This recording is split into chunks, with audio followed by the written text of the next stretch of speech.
Check 1, 2, test. Ni mai presentation.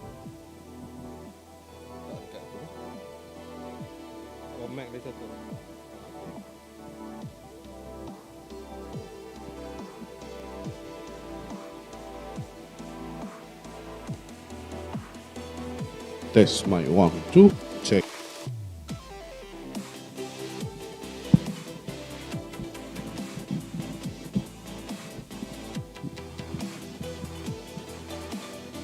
One, two, 1, 2.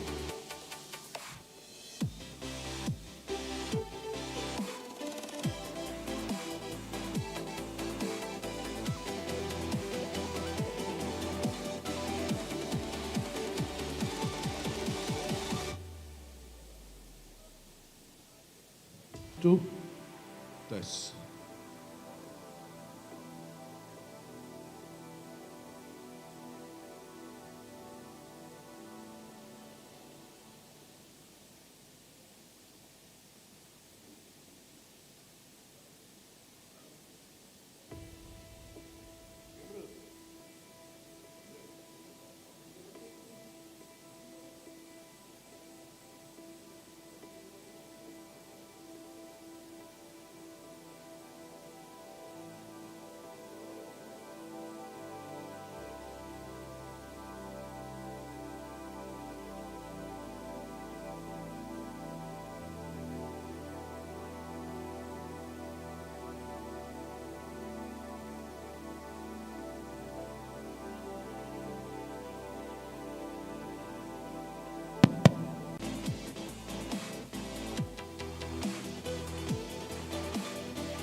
Check.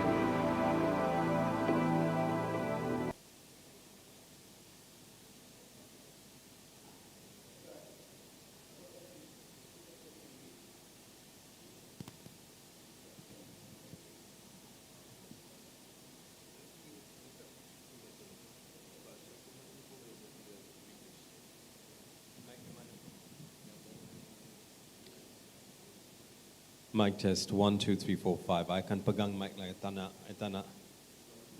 Okay. Pulang pada I. I terpulang pada I. Yeah, okay. Kata sana satu. Okay, 1 2 3 4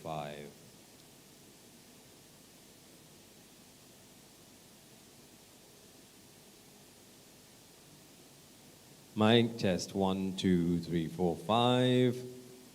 1 2 3 4 5. Mic test 1 2 3 4 5. Ladies and gentlemen, can I have your attention, please? Okay, ladies and gentlemen, can I have your attention, please?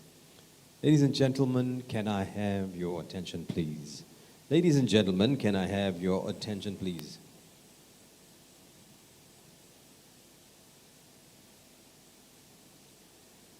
Ladies and gentlemen, can I have your attention, please? Please ensure your mobile.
Okay. Thank you so much. Okay lah. Dia yang untuk stage.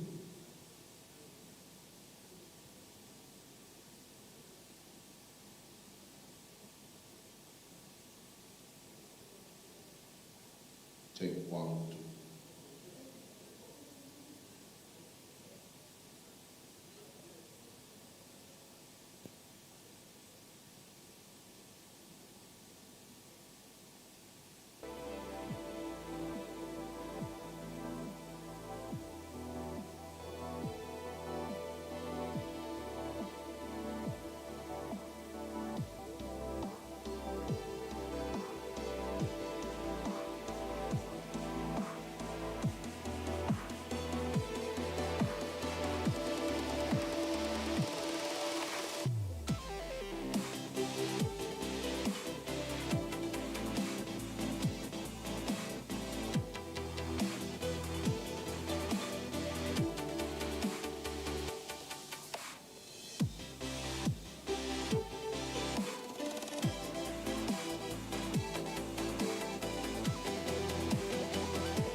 Music Bay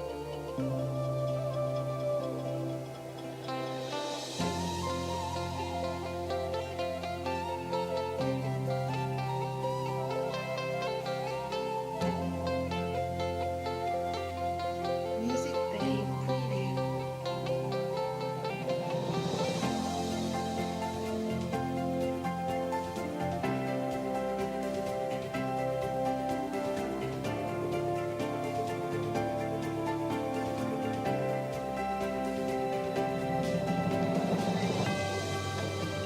Music Bay Preview. Music Bay Preview.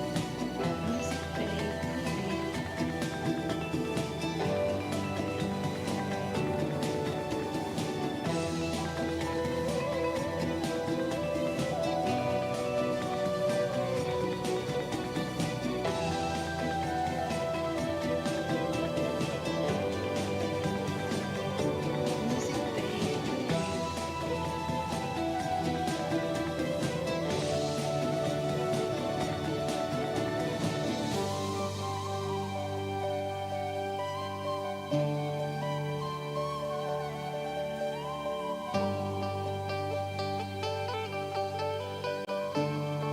Music Bay Preview.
Transformation, you must also uphold journalistic integrity and credibility.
Mic test 1 2 3 4 5. Mic test 1 2 3 4 5. Test. Hey. Mic test 1 2 3 4 5. Test 1 2. 1 2 3 4 5 6 7 8 9 10. Test 1 2 3 4 5 6 7 8 9 10.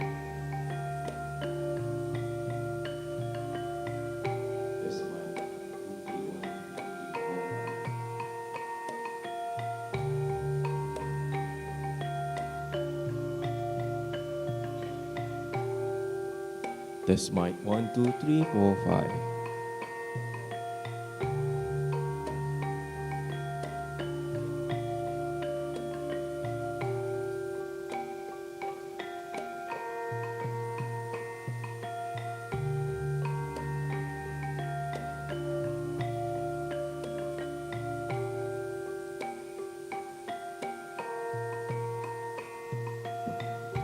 Test mic 1 2 3 4 5. Conference test 1 2 3 4 5.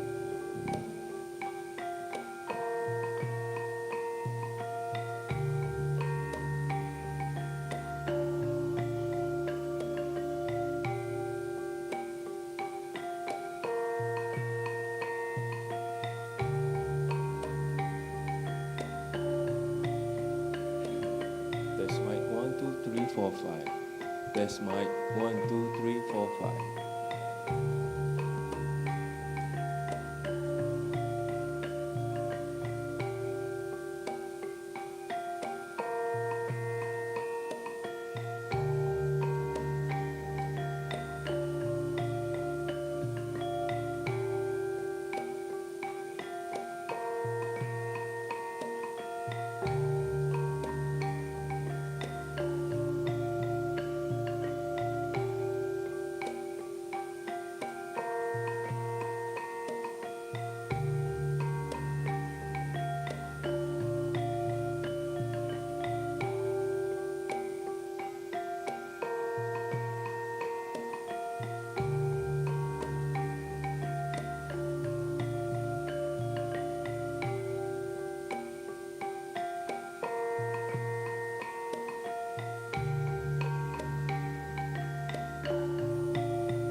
Ladies and gentlemen, a very good morning and welcome to the 54th OANA Executive Board Meeting happening right here in Kuala Lumpur from the 16th to the 19th of February 2025. It is a 26-degree morning in sunny Kuala Lumpur. While it's not a very warm day, we would advise for those of you who are here to keep your water levels up.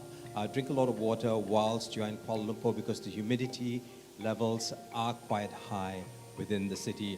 I'd just like to inform you, take this time to inform you that we commence our program in exactly 13 minutes. Our program will start or commence in exactly 13 minutes. Once again, on behalf of Bernama and all of us here in Kuala Lumpur, we'd like to welcome you to Kuala Lumpur for the 54th OANA Executive Board Meeting happening here for the next 3 days. Thank you very much once again for joining us in Kuala Lumpur, ladies and gentlemen.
Exactly 9:51 in the morning, 9 minutes to 10 right here in Kuala Lumpur, Malaysia. Thank you very much for joining us at the 54th OANA Executive Board Meeting at the Royal Chulan in Kuala Lumpur, happening from the 16th to the 19th. A quick announcement for those of you or those of our delegates here looking for information about Bernama, and of course what we're promoting right now is ASEAN. So if you want anything on ASEAN, we've got an ASEAN microsite.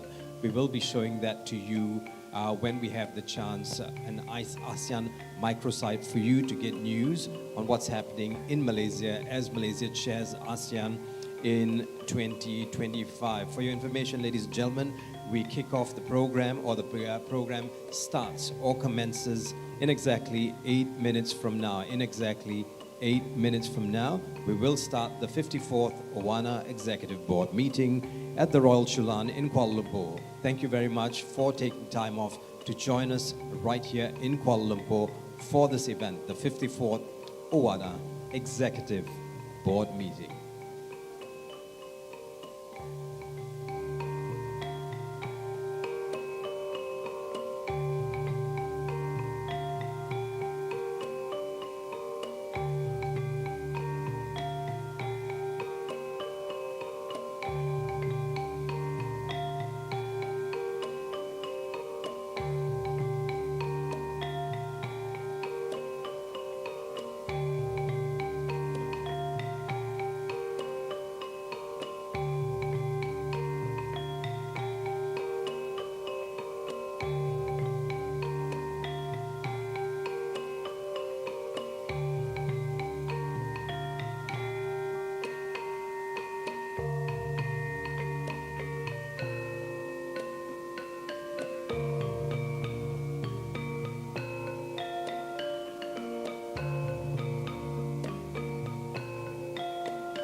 Ladies and gentlemen, thank you very much for staying with us. We'll be starting shortly, so take your time, take your seats, and once again, welcome to Kuala Lumpur. As you can see at the front on the slides, we have our microsite. This is the latest news that we're putting out on Bernama's microsite with regards to Malaysia becoming the chair of ASEAN in 2025. Now, if you need to furnish yourselves with information with regards to Malaysia as the chair of ASEAN, please go to Bernama's microsite for information. I'll be talking to you more about this later on as we conclude the first half of the morning.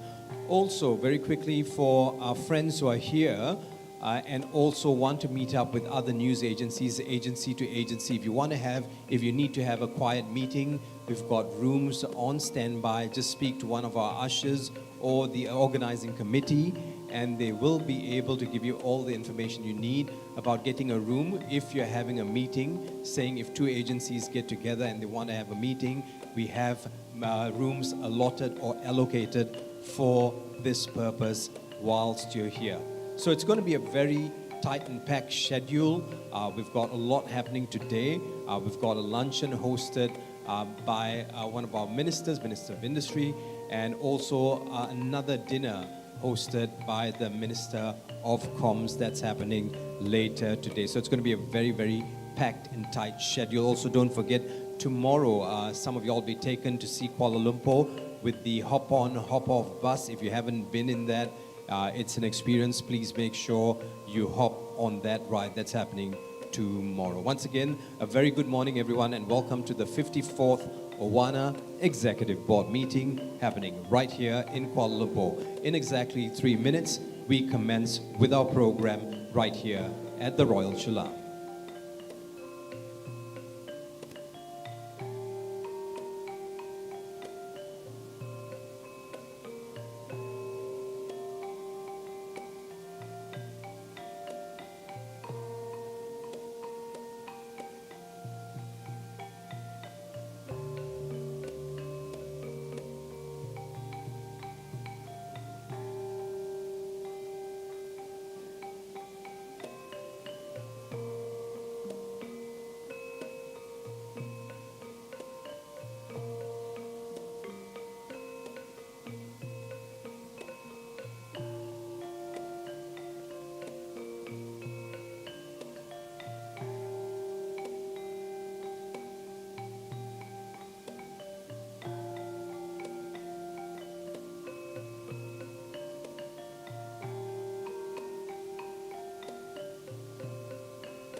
Good morning, everyone. I think we need another 5 minutes to wait for Mr. Sedar and our friend from Qatar News Agency.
Ladies and gentlemen, a very good morning and welcome to the 54th OANA Executive Board Meeting happening right here in Kuala Lumpur. Thank you very much for joining us. Please give yourselves a big, warm round of applause.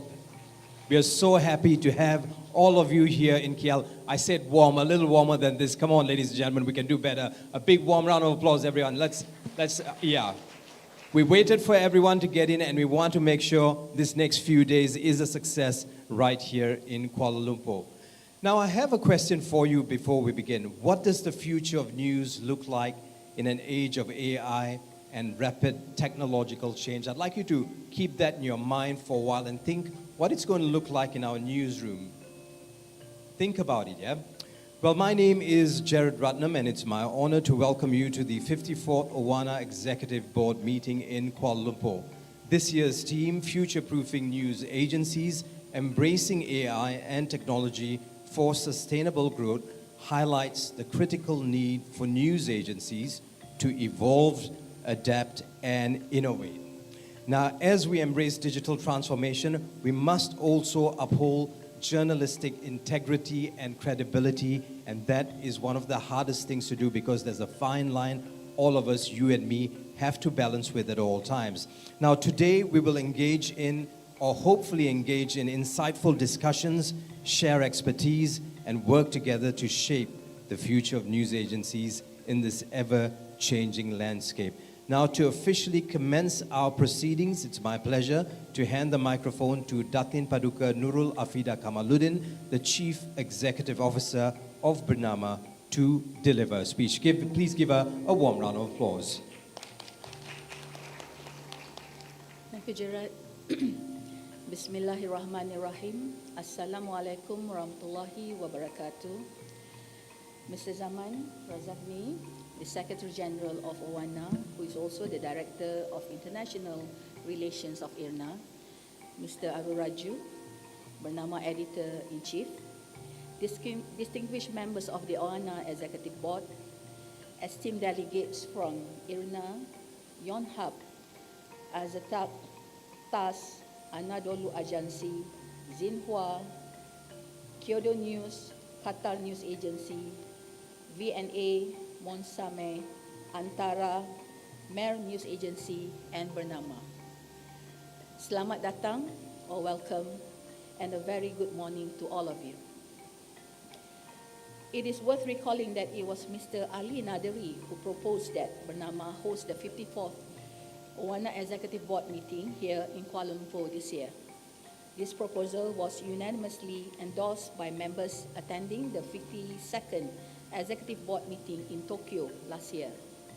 The last occasion Bernama hosted the OANA Executive Board Meeting was in 2015, more than a decade ago. On behalf of Bernama, it is my great privilege to warmly welcome all of you to the 54th OANA Executive Board Meeting here in Kuala Lumpur.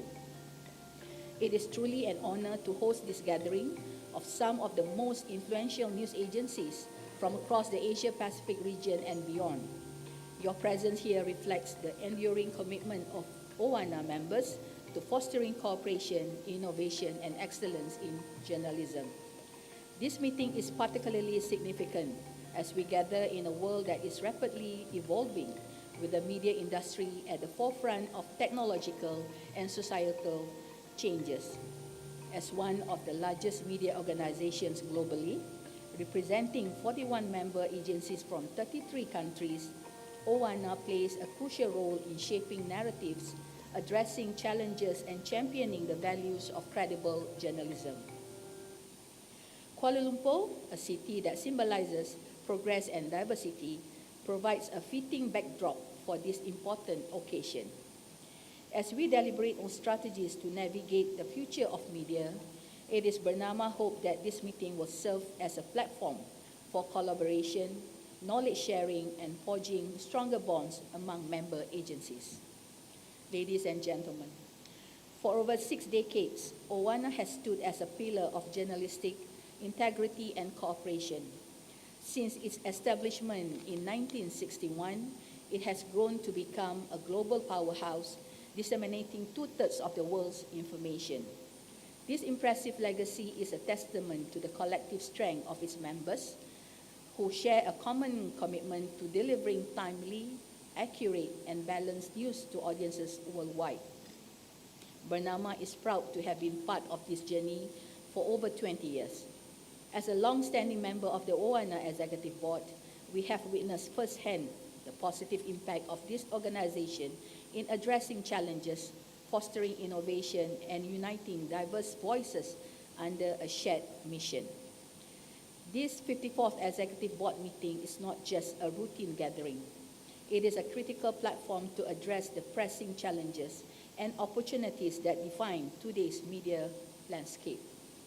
Rapid technological advancement, shifting audience behaviors, and the pervasive threat of misinformation require us to think innovatively and collaboratively. The discussions we undertake here will explore key themes, which is evolving newsroom, strategies for building a digital-first, audience-centric approach to stay ahead in a competitive and ever-changing environment, and credibility in the crosshairs, combating misinformation and disinformation to ensure public trust and uphold the integrity of journalism. These topics will be the focus of our panel discussions, providing valuable insights and actionable strategies for member agencies to implement in their respective organizations. As for combating misinformation and disinformation, I would like to share that Bernama established an independent fact-checking initiative in March 2020 known as MyCheck Malaysia. Operating from our headquarters, Wisma Bernama in Kuala Lumpur, MyCheck Malaysia aims to combat misinformation by verifying and clarifying information that impacts the lives and livelihoods of Malaysians. Adhering to the standards set by the International Fact-Checking Network, or IFCN, MyCheck Malaysia focuses on issues affecting societal harmony, safety, daily routines, and economic well-being. It is highly active on Instagram and X. The fact-checking process involves monitoring potential misinformation sources, collaborative discussions, thorough investigations, and transparent reporting. Ladies and gentlemen, the OANA Executive Board meeting takes place at a significant moment as Malaysia is a chair of the Association of Southeast Asian Nations, or ASEAN, in 2025. Numerous meetings, including 2 summits, will be held across the country throughout the year under the theme of inclusivity and sustainability, as Malaysia commits to fostering regional collaboration, economic growth, and cultural understanding. It goes without saying that the media plays a crucial role in amplifying these efforts, serving as a bridge to connect diverse communities and perspectives. Bernama will provide comprehensive coverage of these ASEAN meetings and will share the news on the OANA channel for the benefit of our members. OANA has always been a platform for building bridges, not only among its members, but also with other influential organizations. I believe together we can expand our reach, increase the flow of credible information, and foster mutual understanding between Asia, Middle East, and North Africa. To stay ahead in an evolving media landscape, OANA member agencies can leverage on new technologies, particularly artificial intelligence, or AI. Through OANA, we have an opportunity to set the standard for journalistic excellence, empowering our agencies to adapt and thrive in a rapidly changing world. As media professionals, we share a responsibility to uphold the values of freedom of expression, ethical reporting, and equitable news dissemination. These principles are the cornerstone of a free and informed society. In closing, I would like to express my heartfelt gratitude to all of you for your dedication and contributions to OANA's mission. Your presence here today is a testament to the strength of our shared commitment to advancing the media industry. I am confident that the discussions and deliberations during this meeting will yield meaningful outcomes that benefit all member agencies. Let us seize this opportunity to strengthen our bonds, share our expertise, and shape the future of journalism together. Finally, I invite you to take some time to explore Kuala Lumpur and experience the vibrant culture, rich heritage, and warm hospitality that Malaysia has to offer. May your time here be productive, inspiring, and enjoyable.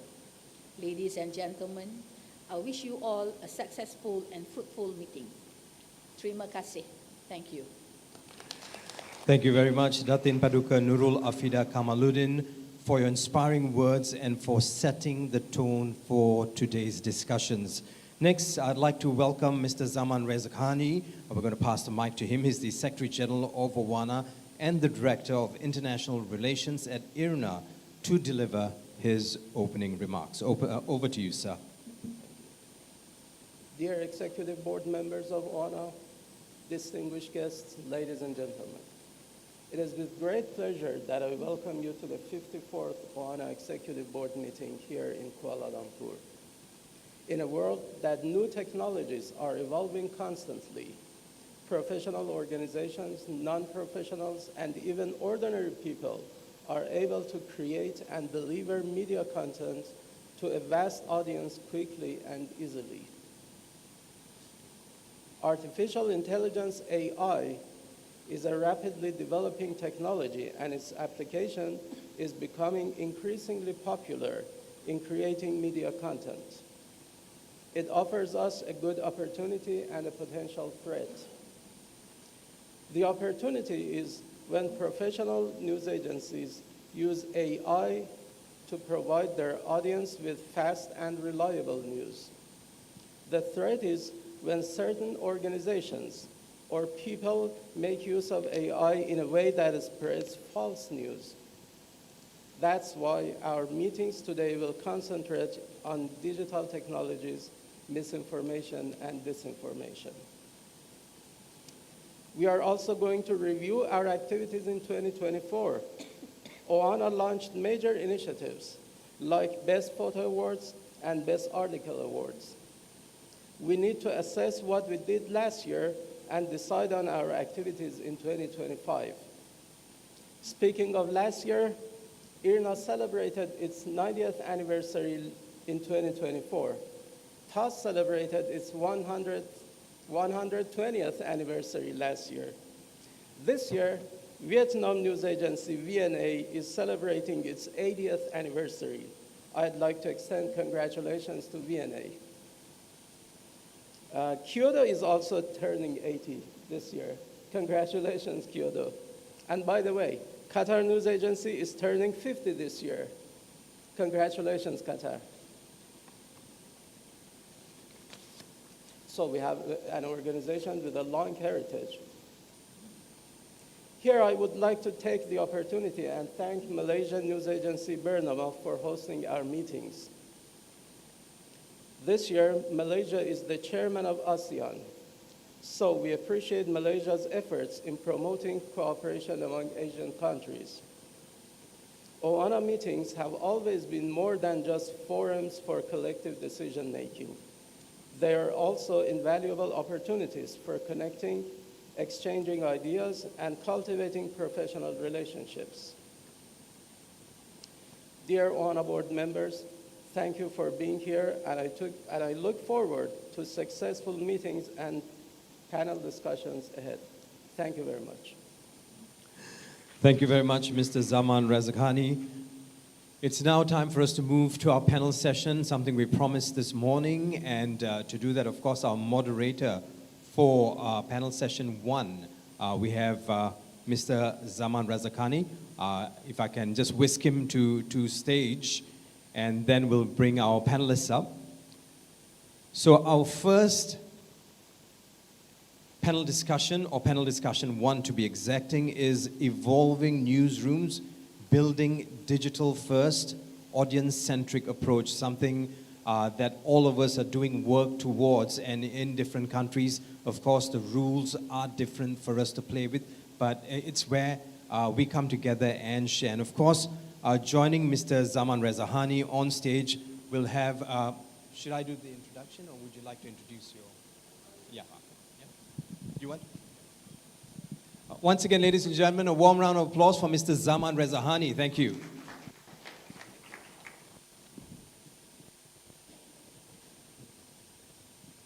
Okay, I'd like to invite the Director General of, do you have my voice? Director General of Vietnam News Agency, VNA, Ms. Wu Viet Tran.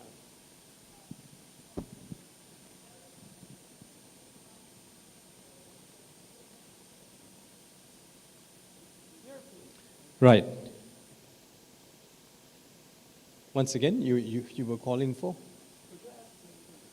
Okay, Ken, me. From VNA, please come up, sir. Yes. Let me just make the introductions. So we have from VNA, Mr. Win Tuk Wu, the Chief Technology Officer. And from Malaysia, we have Dr. Clement Lim Wei Siang from Huawei Cloud Malaysia. They're going to make up the panel for discussion number 1, which is talking about evolving newsrooms, building digital first, and audience-centric approach. I now hand the floor over to Mr. Zaman. Yeah. Thank you. Okay, we have 2 panel sessions today.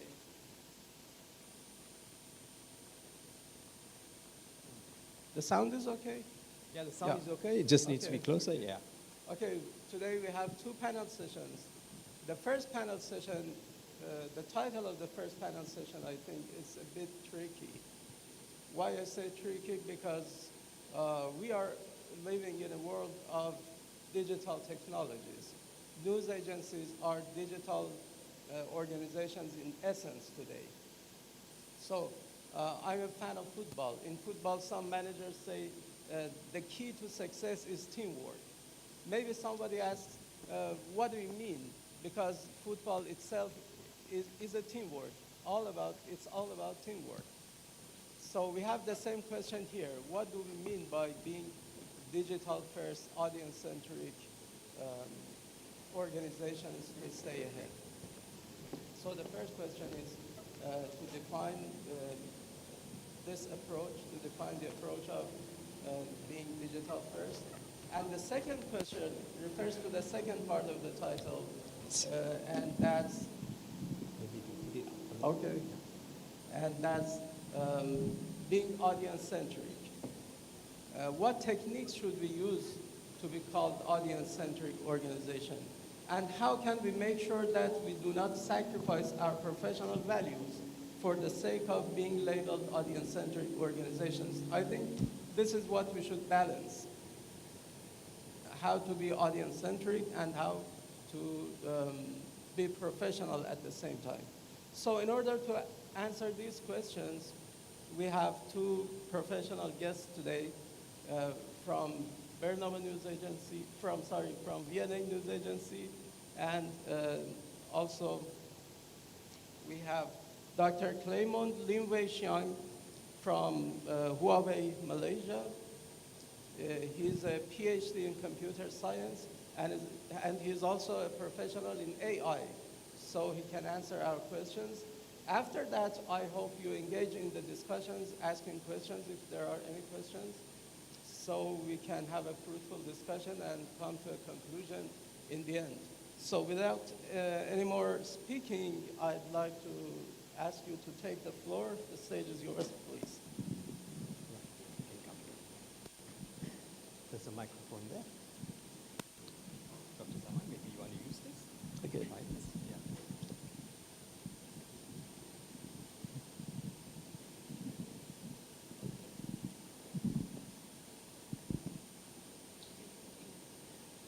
Good morning.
may carefully recall generating AI in some areas, such as reading, in-room annotation, and chat, and new.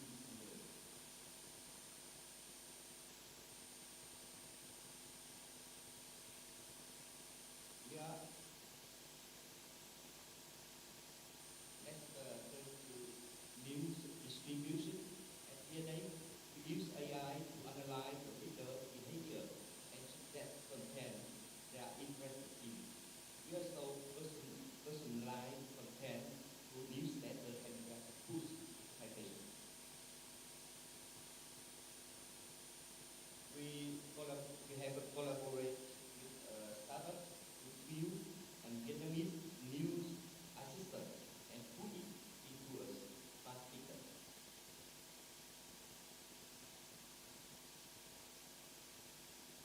By applying natural language processing to compare content similarity, we can evaluate the use of DNA content on other domestic news websites.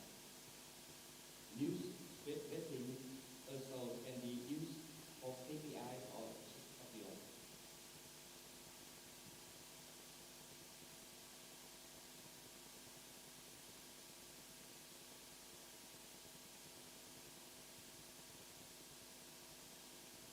Move to our going project with 80 years of establishment and development. DNA has over millions of photos, including valuable historical documents. We are digitizing this photo archive and apply image recognition techniques to improve the keyword.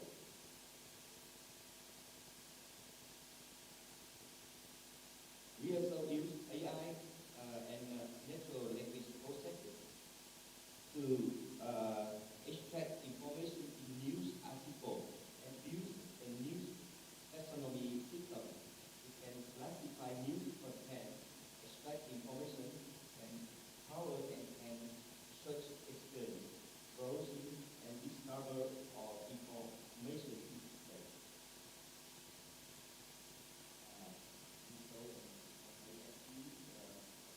Illustration for example for using classification and information extracting to dynamic have the topic of the day.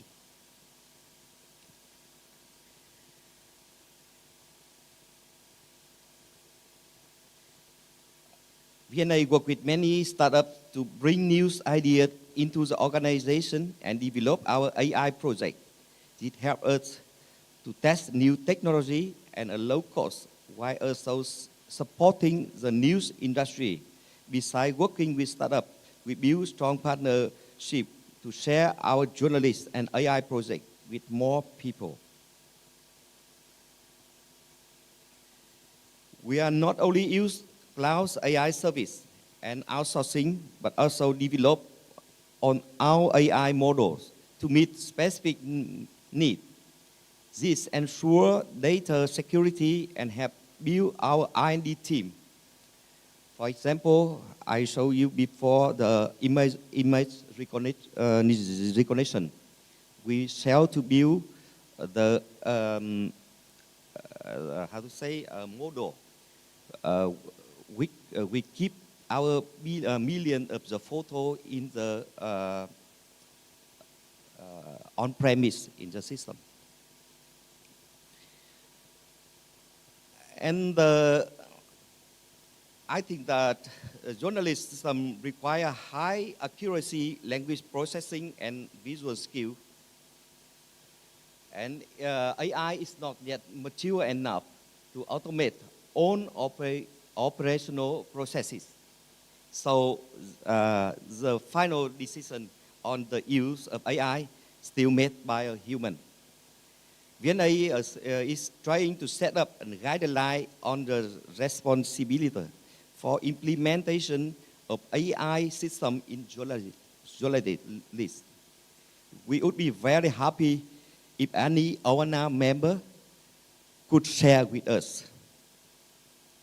And thank you for your attention.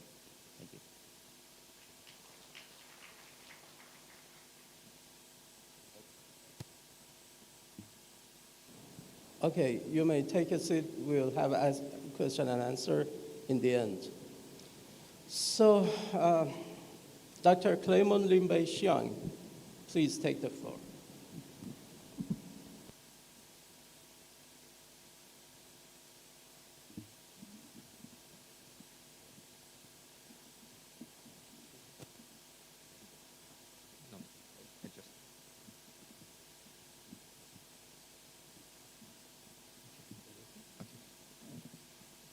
Thank you.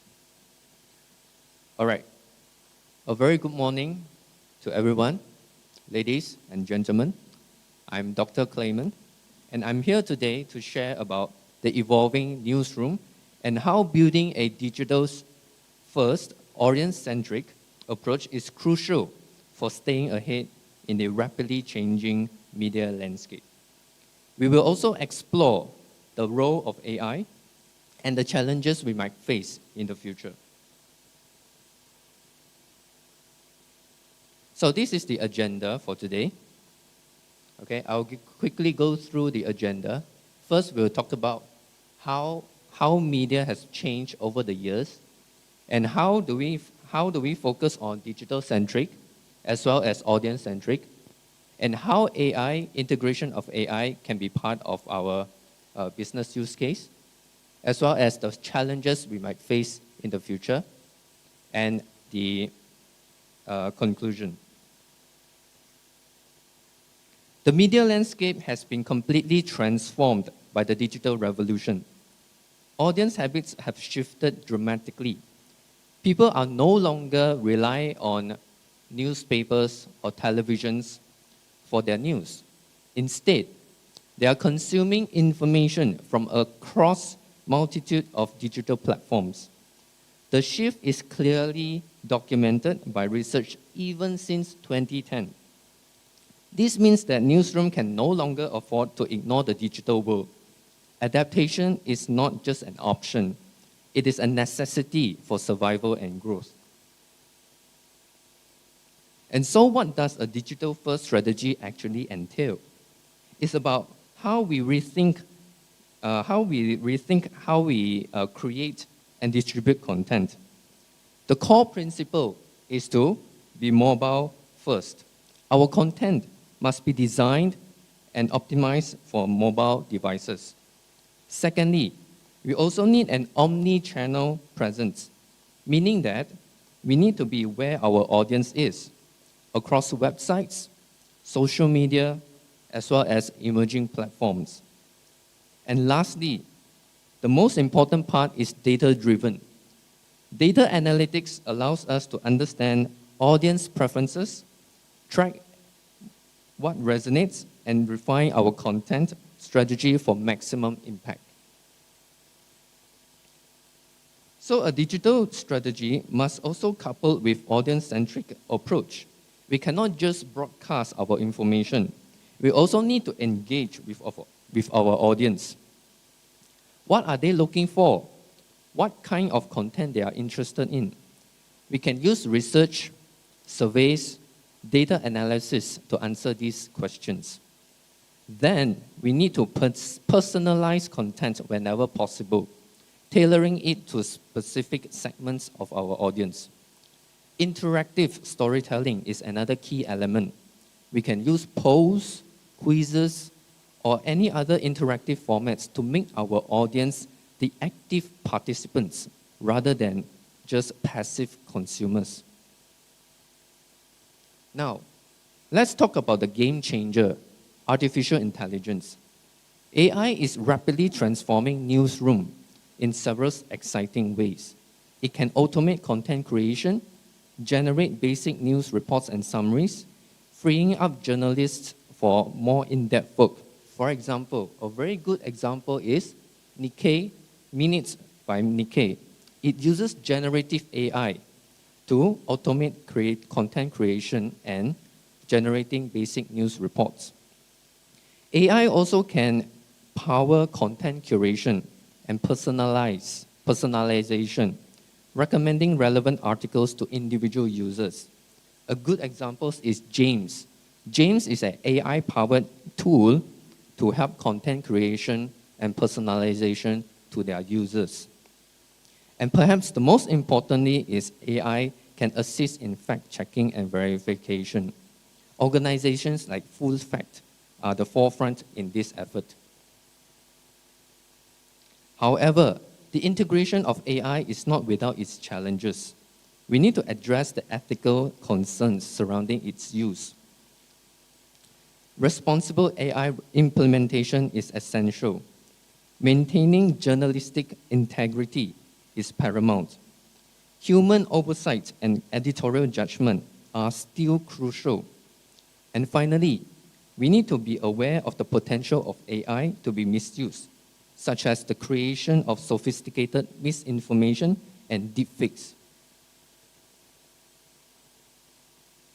Talking about AI, in Huawei, we also have our end-to-end AI platform. So this AI service is called Model Arts. It is an end-to-end AI platform that simplifies the construction, training, and deployment of large models. It has 3 engineering toolkits. The first one is the data engineering, where it allows you to do cleaning and annotation of your data sets. The second one would be the model engineering toolkit that allows users or programmers to have practical experience of our in-house Pangu large model. It allows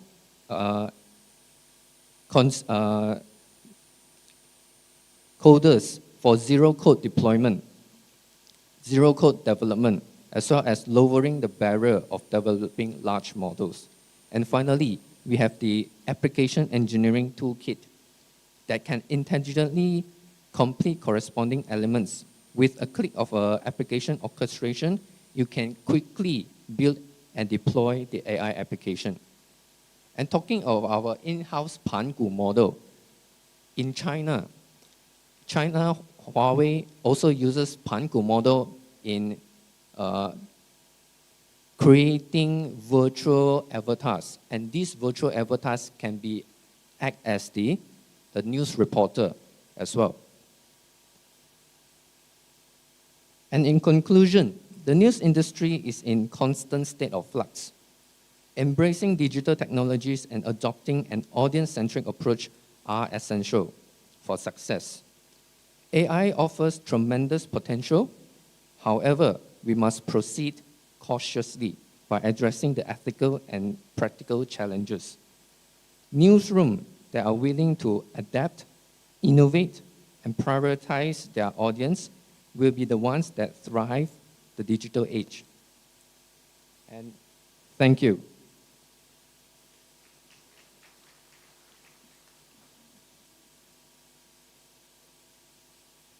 Thank you very much, Doctor.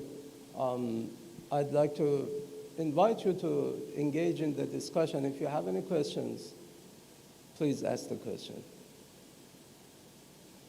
I myself actually have a question. Then I will be waiting for your questions to have more fruitful discussion.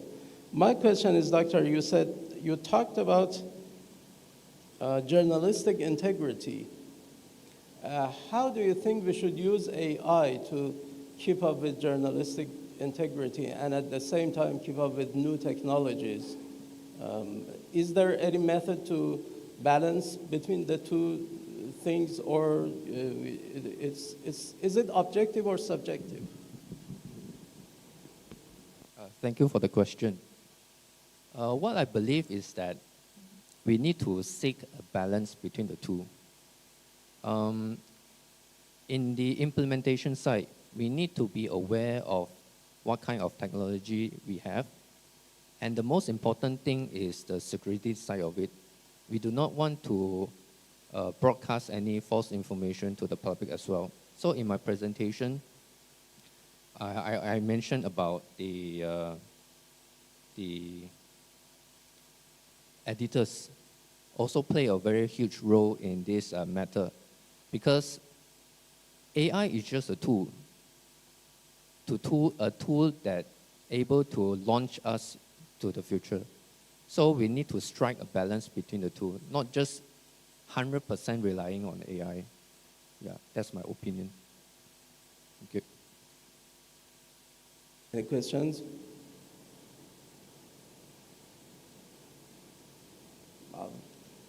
I believe their speeches are so persuasive. There's no question left. Yes, please.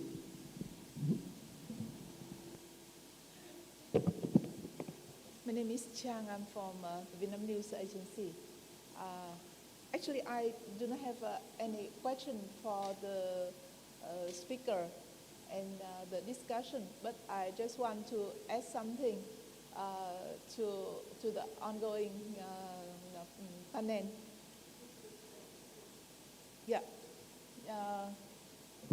I think to answer the question of audience-centric, the mission of media is to correctly inform the society of what are happening around the world in a balanced, objective, and analytical ways. So without audience, media will be no longer necessary. However, if we just driven by the audience, we cannot successfully complete our mission. I mean that besides rely on what people, on what the audience are needing, we also have a mission of creating a new chain. It means that we have to create, we have to shape the society, not rely only on what audience needs. I just want to add one thing to what our speaker have said. Thank you very much. Thank you very much. More questions, comments? Okay, I have a question, sir. You talked about VNA. I asked the question in the beginning, and that was how to balance between our professional values and the need to keep up with technology. How do you do that in VNA? I mean, Dr. Clement said we can assign the editors with more role to supervise. What do you do in VNA? Thank you for the question. I think I totally agree with Dr. Clement about balance between professional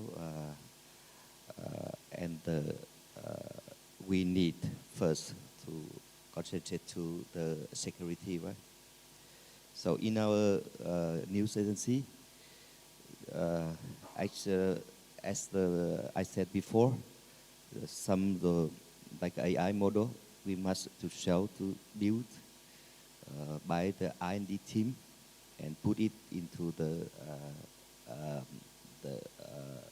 how to say in-house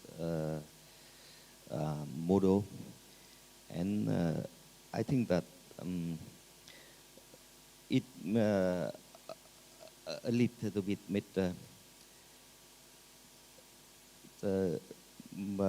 make us for sorry, I mean the balance between the security and more professional for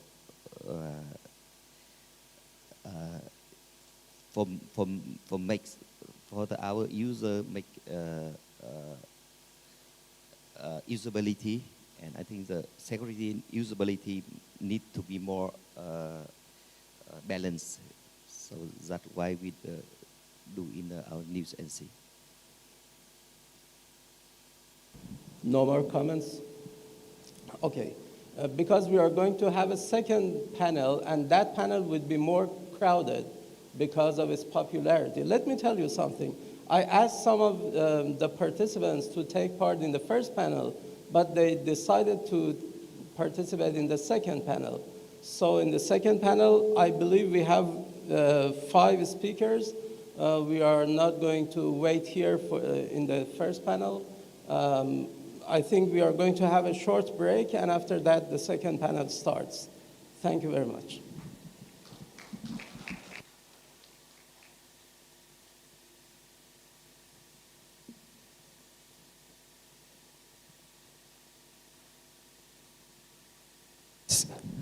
Thank you very much, Mr. Zaman, and also our panelists for the first panel session, which is Evolving Newsrooms and Building Digital-First Audience-Centric Approach. We'd like to thank Mr. Zaman Rezahani. Please give him a warm round of applause. We'd also like to thank Mr.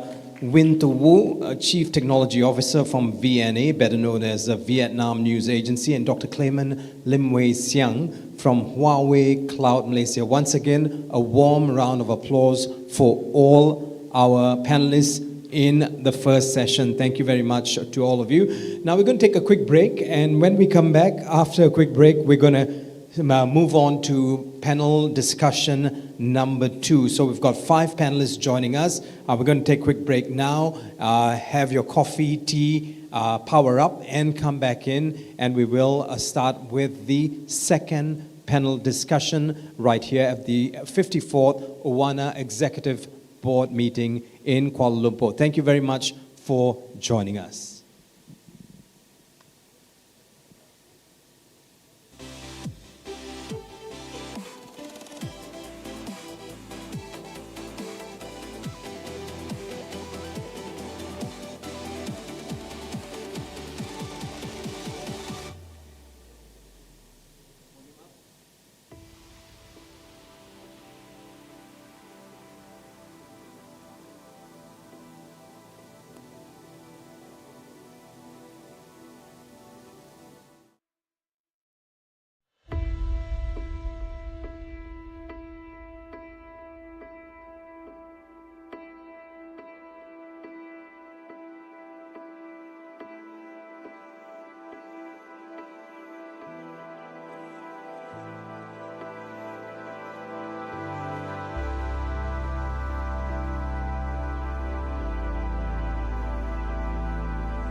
Ladies and gentlemen, if you are hearing this announcement, we are going to start shortly. We will commence with panel discussion 2 shortly. We would like for you to make your way into the room.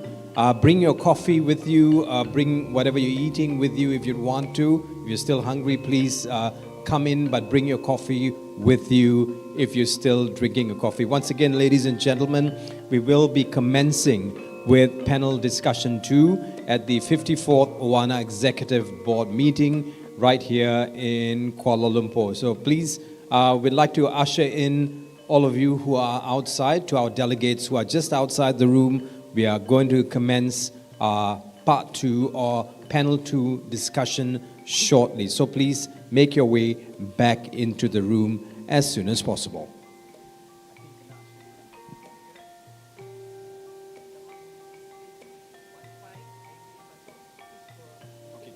Yeah, so listen.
Exactly 17 minutes past 11 in the morning in Kuala Lumpur. Ladies and gentlemen, thank you very much for making your way back.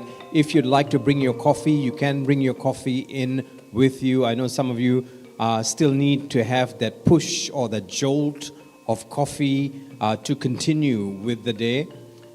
We've got a long day ahead of us, as I've said before. We'll have lunch very, very soon. That's what we do here in Malaysia. We don't eat to live, we live to eat. So the Minister of Industry and Trade is hosting a luncheon shortly that happens at 12:30. And also later on this evening, the Minister of Communications will be hosting a dinner for all delegates right here at the 54th OANA Executive Board Member Meeting or Board Meeting. Also, I'd like to take this opportunity to thank Mr. Zaman Razakani for taking part in the first panel discussion and for helping us. Just to put it out there, we'll be having a live show at 2 p.m. from here to Bernama TV, and we hope you can be one of our guests in there. In the meantime, for those of you who are looking for Wi-Fi passwords, boleh kita paparkan Wi-Fi password? Yeah. Okay. So we've got a Wi-Fi password for those of you looking for a Wi-Fi password. That'll be coming up very, very soon. Just look at that there.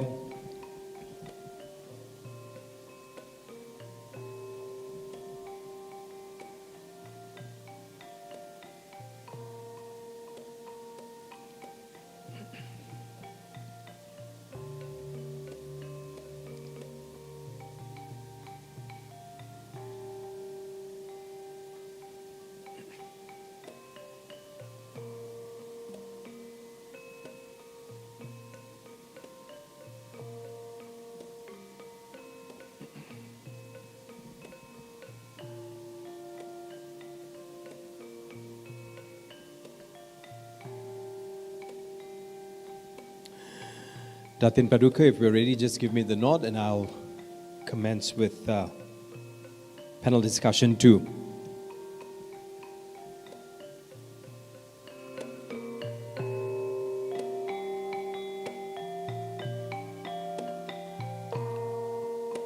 Right. Can we have the room doors closed before we start with panel discussion number 2? Usher in whoever is left, and we'll continue with panel discussion number 2.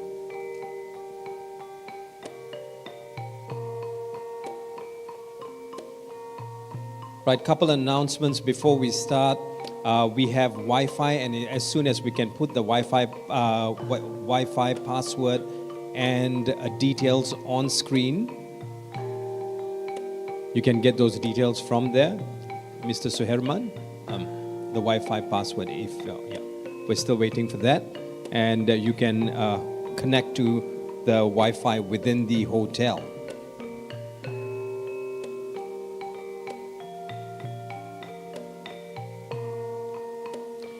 Okay, we'll make that announcement shortly. So, before I continue, can we have the music down, please? Thank you very much.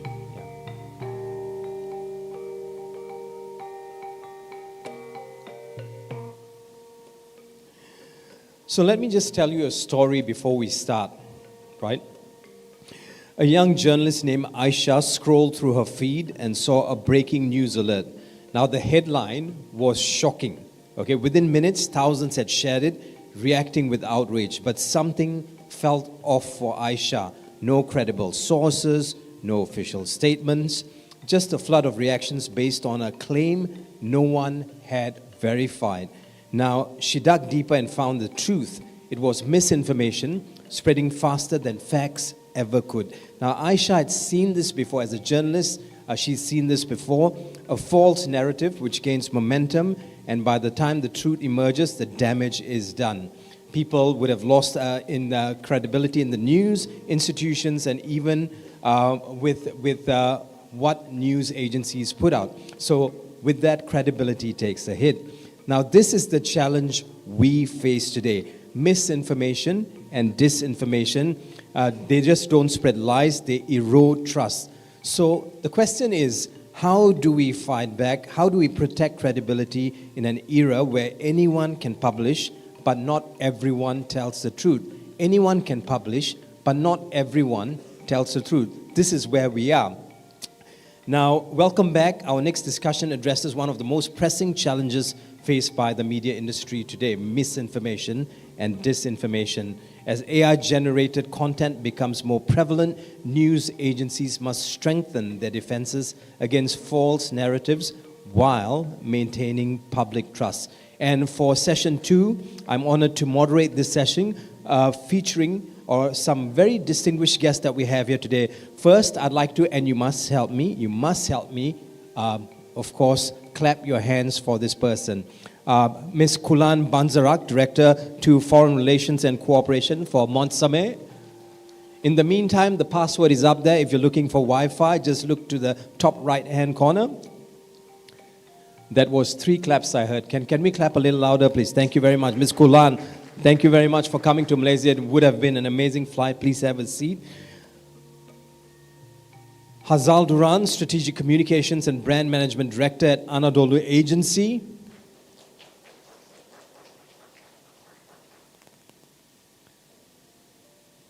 Next, I'd like to call upon Mahmoud Farahani, IT Department Manager, Mer News Agency.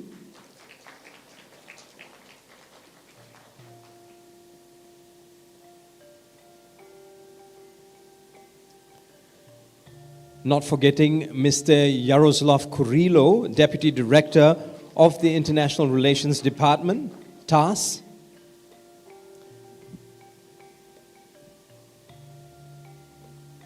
And last but not least, from Bernama, we have Puan Sakina. She's been doing a lot of work in the digital space, and of course, she'll be joining us. She'll be one of our last speakers. So we'll be giving each of you about, say, 7 to 10 minutes to do. If you run under, that's not a problem. Just go up there, and when you present, please use your left hand to present to change the slides. It'll be easier. The slides will change very, very quickly. And then we will open for questions. Hopefully, we can have a fruitful discussion. And with that, I'd like to hand, of course, the first presenter, the microphone, Ms. Kulan Banzarak, the Director of Foreign Relations and Cooperation from Montsame. Thank you, Joe.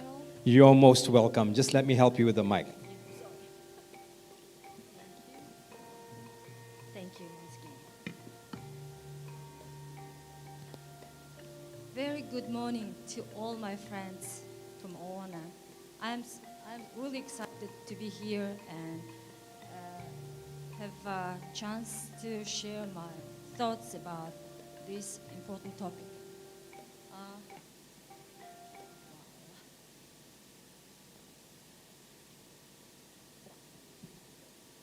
It was here. Well, let me start. Mongolian National News Agency, Montame. We are 104 years old agency with journalists in all our provinces, the only state news agency in Mongolia. Since our establishment, we are trying to be most reliable news agency in our country. Well, from here you can see what kind of products we are offering to our customers. Besides news and video news and text news, we are producing paper versions of products like magazines and weekly newspaper and daily news. Just for your info. Well, let's proceed to the main topic. Misinformation and disinformation. I'm the lucky one to present the first one. So it's an honor to speak to you today about this pressing issue that affects every aspect of our society, namely misinformation and disinformation. In this digital age, when information spreads at lightning speed, the line between truth and falsehood is often blurred. Understanding and combating misinformation and disinformation is crucial for maintaining trust, stability, and informed decision-making in our communities. Mongolian National News Agency is regarded as the most trustworthy source of information in our country. Let's proceed to what is the understanding. First, let's define these terms. Misinformation is false or misleading information shared without harmful intent, while disinformation is deliberately spread to deceive or manipulate. In our case, we never disseminate this kind of information, like disinformation.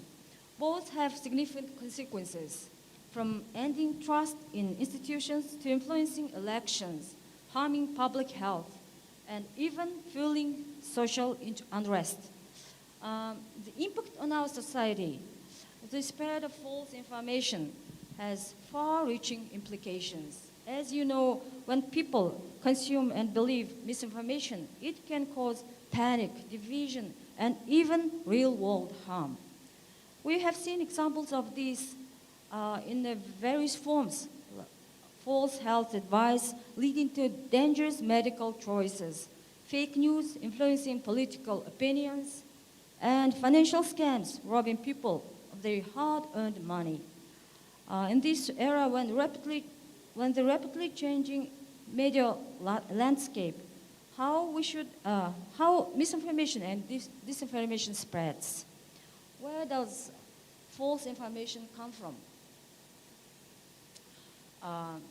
Social media platforms lately is booming, and fake news websites, manipulated media, and also deepfakes, and even bots and trolls playing a major role in amplifying deceptive narratives. The algorithms designed to keep us engaged often prioritize sensational and misleading content, making it even harder to distinguish fact from fiction. How to identify false information? So how can we recognize misinformation and disinformation? From my point of view, there are several steps. At our Montame, we verify sources. We are ensuring the information comes from credible and reputable sources like our OANA partners. And cross-check facts. We are comparing with reliable news organizations and analyze intent.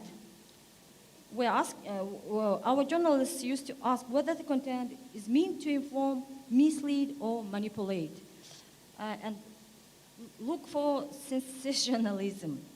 We are avoiding this kind of titles in our news. Well, we are, in our news producing, we are using fact-check sites like Reuters fact-check and AFP France fact-checking. In some other situations, news agencies, I believe, using platforms like Snopes and factcheck.org. The real role of technology in combating false information. Technology plays a dual role. It can be used to spread misinformation, but also to fight against it. AI-powered tools can help detect false content. Social media platforms can implement stricter moderation, and blockchain technology can be used to verify the authenticity of content. However, technology alone is not enough. Human awareness and critical thinking are vital, as our VNA colleague mentioned. The importance of media literacy. In our case, we are, at Montama, we are organizing seminars, workshops, and meetings with schools, universities, and media organizations, which are playing important role in promoting media literacy. We are trying to educate people on how to critically analyze information, recognizing biases, and verify sources, which will allow individuals to be more discerning consumers of information. As of journalists, what journalists can do, they can, before passing it, verifying information before passing it on, think before sharing. That's one of the important rules which is followed at the Montama. And report false content. Many platforms nowadays allow users to flag misinformation, engage in discussions, educate others, as I mentioned earlier, and then diversify news sources, rely on multiple reputable sources for web-rounded perspective. The role of journalists in fighting misinformation is crucial these days. We are adopting rigorous fact-checking before publishing and using credible sources, providing context rather than misleading sound bites, disclosing corrections transparently if errors are made, and actively investigating and debunking false claims. I wanted to share on this slide some practice, what we are using. In 2000, Montama adopted golden rule of Mongolian National News Agency, where number 3 states that commit to honesty and accuracy. And also from this slide 4, you can see what is we are following in producing the news. Well, these are not important. And then at the conclusion, I would like to say that combating misinformation and disinformation is a shared responsibility. Governments, media, technology companies, and individuals also, all together must work together to ensure truth prevails. Let us commit to being vigilant, critical, and thinkers who prioritize truth over sensationalism. The truth matters. Let's protect it. And at the end, I would like to invite you all to visit my beautiful country, country of blue sky. Thank you. Yep, that's right, Mongolia, where the sky meets the land. Thank you very much. Our next panelist is Ms. Hazal Duran, Strategic Communications and Brand Management Director from Anadolu Agency. She is going to give us her presentation. Of course, just for the benefit of all presenters, we cap it at 10 minutes. If you underrun, that's fine too. Not a problem. Over to you. Okay, welcome everyone again. So I will try to keep brief as much as possible. So today we are talking about disinformation, and since my colleague from OANA has already mentioned about some key concepts regarding it, I will try to keep especially these parts briefly. So misinformation and disinformation, as we mentioned before, there are two different concepts. And the first one is misinformation. It mostly refers to the unintentional errors that we face in media, especially in digital media. But the second one, disinformation, refers to deliberate deception of information. So this is one of the most common phenomena of our digital age, and we all face every time to this problem. And one of the most important outcomes of this is the public distrust in media, as there are lots of disinformation on media. There is also an increasing skepticism towards news sources. So according to 2024 Edelman Trust Barometer, only 42% of people trust news media globally, and it shows a kind of decline in credibility of news institutions. So there are also three most important factors that we see regarding this issue there is uncontrolled spread of content and deepfakes and manipulated images and videos, and false narratives are very kind of common that we face every day. So one of the most important outcomes of this threat is actually it creates also a threat to democracy, because we see especially this disinformation during the elections and some other important incidents, and during the earthquakes, etc., that I will talk about a bit later. And it also influences people's minds, and it also affects behaviors and choices. So one of the recent reports of Reuters found that 59% of people struggle to differentiate between real and fake news. So this is also very important, because while we are trying to provide the true information to the public, it is not possible for us every time to confirm people, because it is impossible for the public. It becomes much more difficult for them to differentiate between what is real and what is not. So as Anadolu, we are also facing with disinformation, especially as we've used social media very commonly. So there were three pillars of this disinformation against us. So the first one was targeted disinformation, because there were lots of fake reports attempting to discredit Anadolu's news and Anadolu's content. The second one was manipulated images and fake codes. They were also mispresented sources are attacking Anadolu's content. And the third one was how we are going to build our strategy on it, how we are going to fight against those campaigns against us. So then we decided to found our fact-checking line in 2022 as a result of these disinformation campaigns against us. So it is a verification platform, and I just wanted to share some data from 2024. So in 2024, we just fact-checked almost 800 reports and content.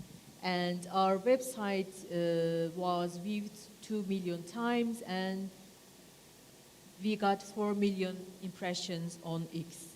And one of the aims of this fact-checking line was combating disinformation, not only about Anadolu's content, but also in all content that was circulating in Turkey.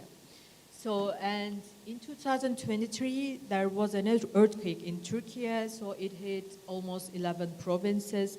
And during the early times of this earthquake, there were lots of disinformation spreading around social media.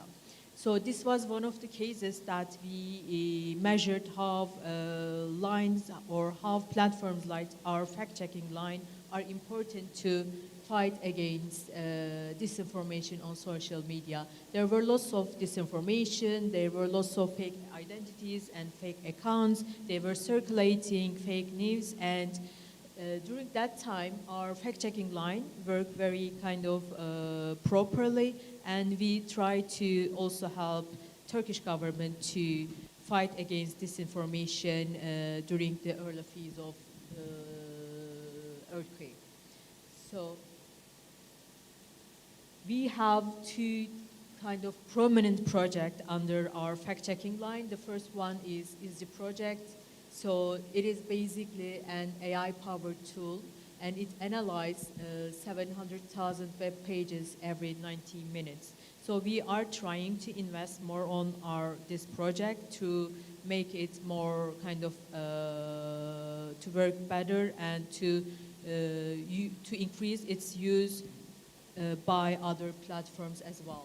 The second one is a facial recognition, and we are developing this system with the partnership of Middle East Technical University in Turkey. So with this collaboration, we developed a data set which covers almost 13,000 images for face recognition, and we are using it as a part of our platform. So we also had a verification kit to use it during the times of crisis, because especially crisis times are very important to fight against disinformation. So you have to have a kind of roadmap for it. So we also kind of prepared a roadmap for our kind of verification activities during the times of crisis. But our main aim for this kind of roadmap is like obtain sources that are referenced and reliable, and we are trying to much more focused on reliable information.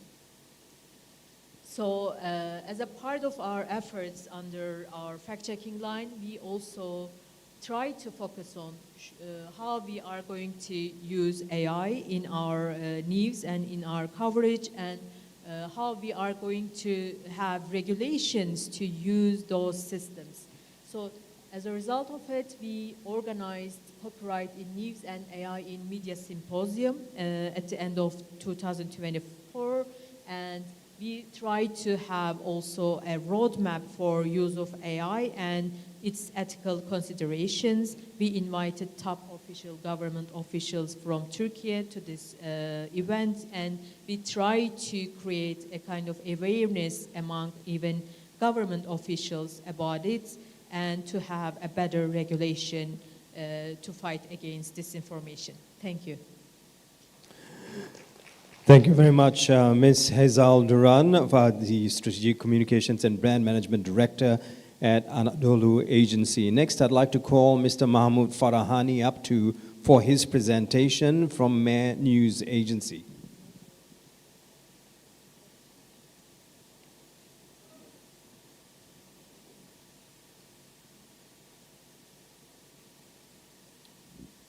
Bismillahirrahmanirrahim.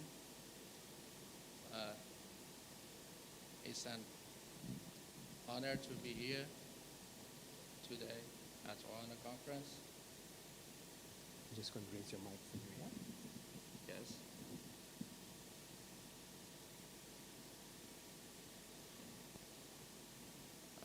We talk about the credibility the crosshairs, combating misinformation and disinformation. Sounds is okay? Sounds very so. Maybe you can put. Would you like to hold it? Would you like to hold it? Do you want to hold it? Yes. It's better.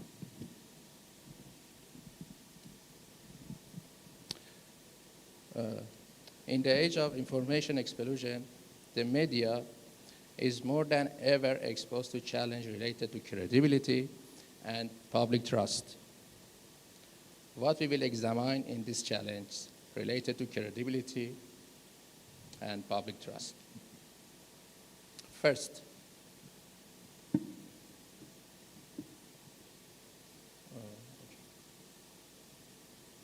it's not changed. Sorry.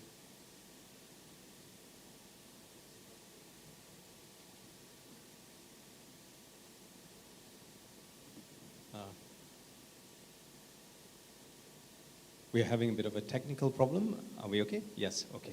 Just start pushing it forward, sir. Yeah.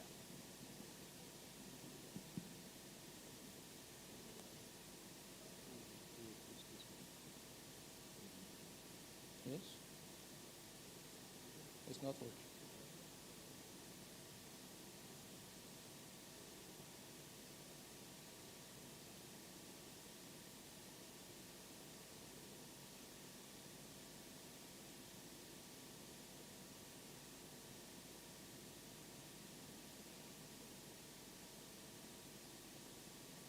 Not a slideshow. It's not good?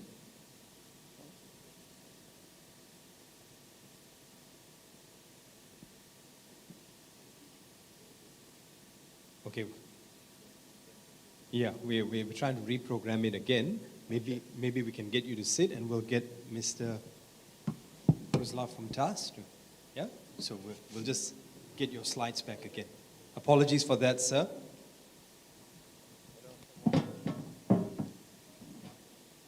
Okay, so good morning, dear colleagues. First of all, a big thank you to Bernama Agency for hosting this beautiful event. It's a beautiful place. We hope to have a good time here in the hospitable Kuala Lumpur. Also, a huge thanks from us to IRNA News Agency for being a great chair of OANA for the last couple of years. It's been a huge amount of work here. So, speaking about the fake news and disinformation, I should probably remind you that TAS News Agency, as Mr. Zaman has already pointed out, turned 120 years last year in September, and we were actually very glad to see a lot of you, dear friends, to participate in the event of celebrating the anniversary. So 120 years presumes that over the last more than a century, the essential task of TAS News Agency has been to provide unbiased, objective, and truthful information, both about Russia and the events outside in the whole world. And a great part of that task in itself is making sure that the information that we present is credible enough. And that also presumes fighting disinformation, recognizing the fake news so that we are not becoming the source of it as well. As you know, TAS currently presents its information in 6 United Nations languages, which also gives us the responsibility to be objective in several languages, not in Russian only, but making sure that the sources we are using in many languages are trustful as well. So I would like to give you some statistics about Russia about last year. According to the survey, more than 60% of Russian auditory encountered fake news at least once last year. And out of those 60%, about 64% actually trusted the news, which later turned out to be fake. And the most popular themes for fakes, just like I believe in any country, is the military activities, is the social, the most crucial social questions, and the social policy, and some urgent events.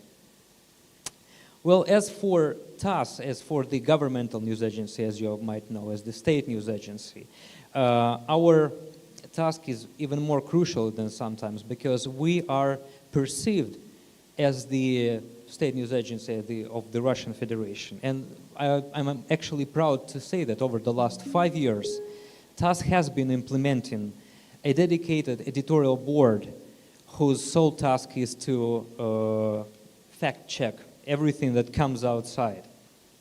We are actually, we've been working, as I said, for the last 5 years, and the methods that we are using are diverse in themselves, because, for instance, if you have the news which comes outside from a governmental source, and if you are not 100% sure whether it or not it's true, then that might presume that you do not have the right connections with the governmental structures. Let's say the press office. So if TASS encounters something like this, our first task is to contact the source, which might be the governmental source, the private enterprise source, any social organization whatsoever, and to directly contact them and verify, just to make sure for ourselves that the information is correct. Only afterwards we can present it. Because, for instance, the monitoring desks that I think a lot of our news agencies, a lot of OANA news agencies have currently, their task, again, is to monitor the foreign sources 24/7, and they should, and they probably have their special guidelines for securing that the information that they want to publish it, for instance, TASS, is credible. So you need to know the source, and that is also applied to verifying the video information. We all know that the deepfake problem is a huge problem right now. And on one hand, in Russia, just like in many countries, the technologies are being developed to be able to recognize the deepfake and its source by analyzing the video. But another thing is that if you encounter the video which is presumably from the governmental source and which tackles some important political questions, then again, your task is to contact the source directly, because you are the state news agency, and make sure that the video actually was published by the governmental source. So regarding fighting the news, I think a lot of my colleagues have already pointed out the key strategies, the key points, the key guidelines for us all to navigate our work towards it. And I would like also to highlight and mention the OANA website, which for us all is a very, very important source and a platform to publish our own news. And we would like to thank again IRNA News Agency for moderating the website over the last several years. And again, making sure that the information which is published by our news agencies there is verified, is correct, and might not be the case for any, let's say, political difficulties sometimes. So just like my colleagues already mentioned, there are several sources, there are several technologies which are being developed for recognizing the fake news using the artificial intelligence technology. TASS is also a part of this strategy, and we have been developing this technology for the last, I guess, couple of months. But fortunately, it will start and it will be available for practically everybody. But we need to make sure, just like every time we encounter any involvement of artificial intelligence, that the AI is observed by us. And we should probably be even a bit suspicious about the AI technology, even implementing it by ourselves. Because I'll give you one example which you are all, I think, familiar with, is last year Apple announced its own artificial intelligence feature, which they called Apple Intelligence. And one of the highlights of their service was the so-called news summary system, which should have helped people who didn't have enough time to browse through many news at once, to have just a summary on the screen of the mobile phone. And it was a good idea, but as we all know, the idea turned out not to be so good, because Apple had to cancel the system in the newest updates because of several crucial factors. One of them being that I think it published the news that the Israeli Prime Minister, Mr. Netanyahu, was arrested, which obviously wasn't true. But the people, the audience of Apple, which is millions of people, they perceived it to be true.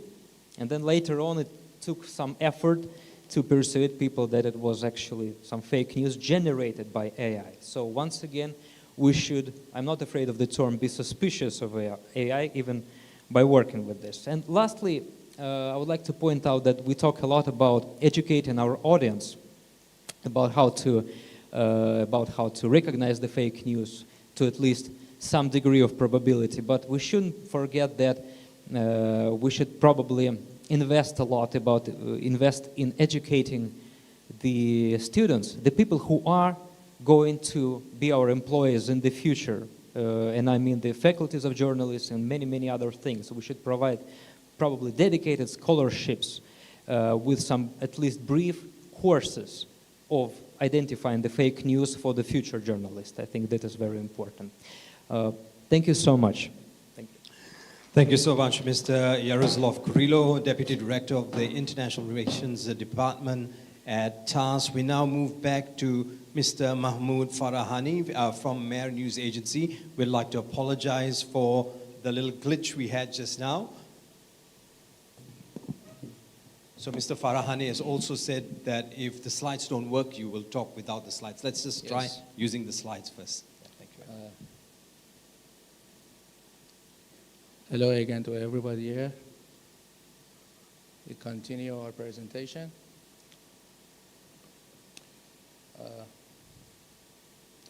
In today's world, misinformation and disinformation has become serious threats to society, cohesion, and public trust. The media, as a bridge between reality and society, bears a significant responsibility in maintaining accuracy and integrity information dissemination.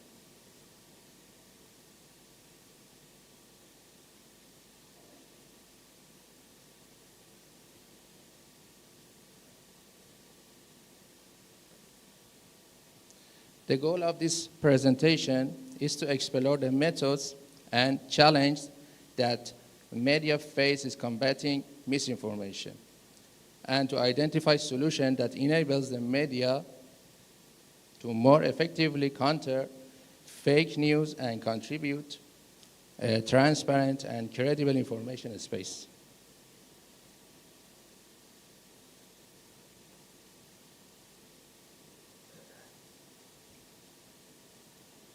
The media, as a key entities in modern societies, performs three main functions. First, educational; second, entertainment; and third, informational. These functions are crucial in guiding public opinions and shaping social behaviors. In this section, we will explore each of these three functions in detail.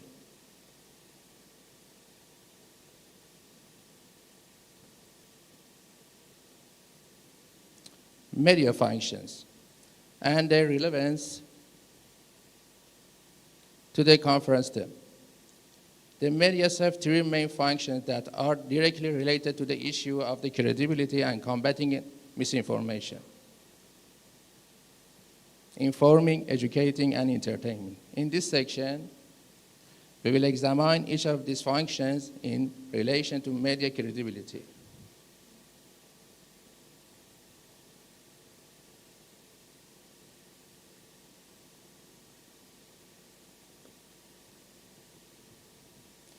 Informational functions.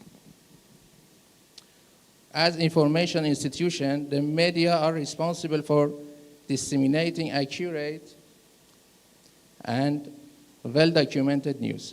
However, in today's competitive environment, the speed of informational dissemination often takes precedence over its accuracy. This challenge is particularly evident in the coverage of political events, or social protesters, where different media outlets may present contrasting or even contradictory narratives, influencing public perceptions.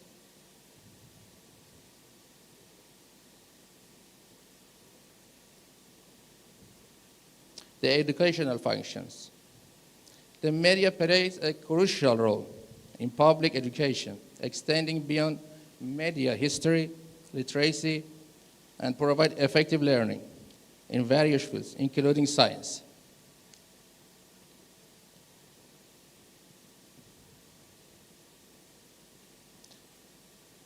By producing analytical programs, research-based documentaries, and dissemination credible educational content, media outlets helps audiences become more resilient to misinformation.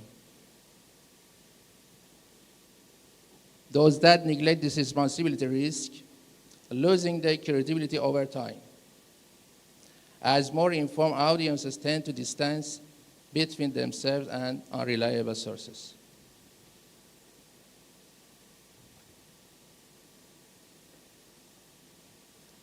Awareness rising. Media play a vital role in raising public awareness by covering topics like human rights, environmental protection, and cultural issues, public education, and life skills. Media educate audiences on skills like financial management, mental health, communication, and legal awareness through documentaries.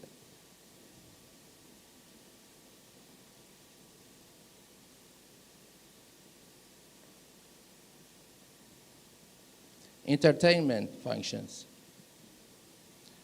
Entertainment media also shape public attitudes, as no outlet is entitled to a neutral.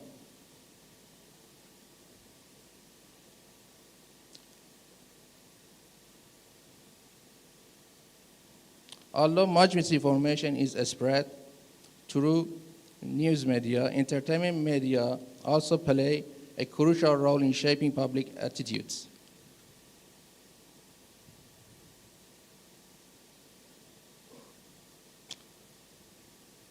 Credible media should employ rigorous search methods to ensure that their content enhances public understanding rather than history reality.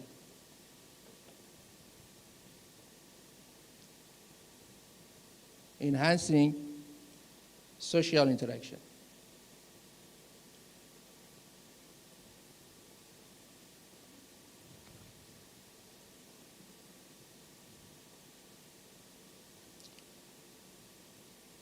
Theoretical perspectives on media and information credibility. To better understand the influence of media on information credibility, we will examine this issue through two theoretical perspectives. One, focusing on media influence, and other one, normative responsibilities.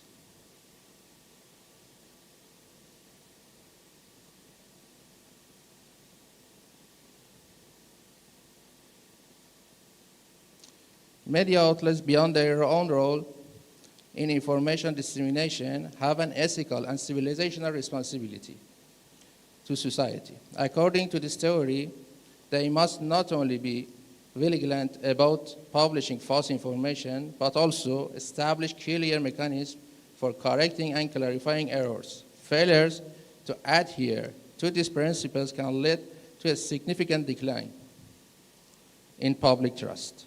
Additionally, the media is tasked with fostering a healthier society and safeguarding the trust.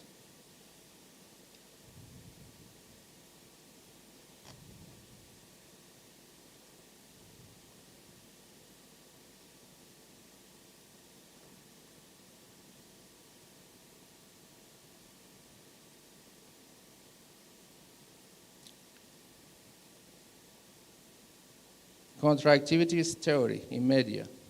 This theory highlights that media not only reflect reality, but also actively shaped it. The way news is selected and presented, along with the use of visual elements, can alter public perception and influence societal understanding of events. As a result, the media plays a role not only in constructing reality, but also in potentially distorting it. This issue directly impacts public trust, as any bias or manipulation in media narratives can gradually undermine credibility and drive audiences toward alternative sources, which may not always be reliable. Consequently, fact-checking and reviewing media storytelling methods are essential not only for maintaining media legitimacy, but also for strengthening social capital and public cohesion.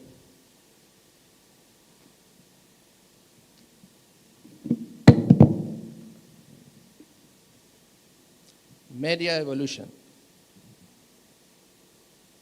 In the modern era, particularly with the advent of digital media, we are witnessing a fundamental transformation in the process of news production and dissemination. Social networks like Instagram, Twitter, and Telegram have enabled users to easily share information and news without the need of verification from official media or news organization.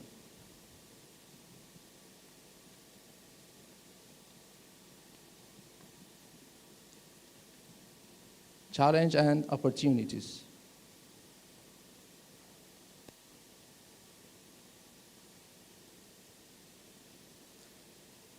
Wide access to the information. Digital media platforms like Instagram, Twitter, Telegram allow users to easily share information, expanding access to news from diverse sources. Democracy in news production. Anyone can now contribute as a journalist, promoting freedom of expression and fostering a diversity of opinions.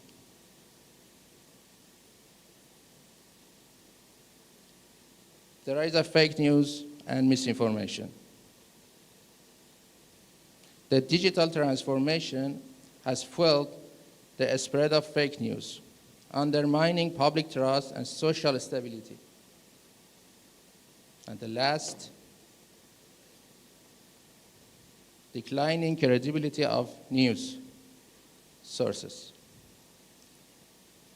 With news emerging from countless unverified sources, public confidence in information accuracy continues to erode.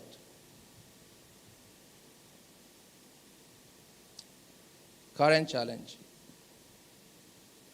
The media landscape faces growing challenge, especially with the rise of advanced technologies. One major threat is the rapid spread of fake news, facilitated by deepfakes and AI-based language models. These tools blur the line between reality and fabrication, making trust harder to discern.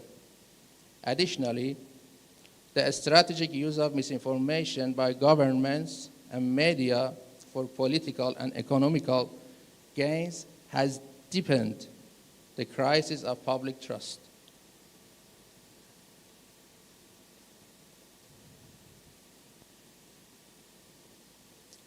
Growing distrust in the media, especially during political and social crises, is one of the key challenges. Many audiences perceive traditional media as biased and unreliable, turning instead to unofficial news sources on social media, which often lack proper fact-checking. Due to the rapid spread of such information, social media has become a breeding ground for rumors and misinformation, exposing audiences to distorted and agenda-driven narratives. National security threat. Fake news, by disrupting the proper flow of information, can threaten the security of countries and prevent people from accessing reliable information. Social reality construction. Media plays a crucial role in curating and altering social realities. False information can lead to societal polarization and stringent misconceptions about reality.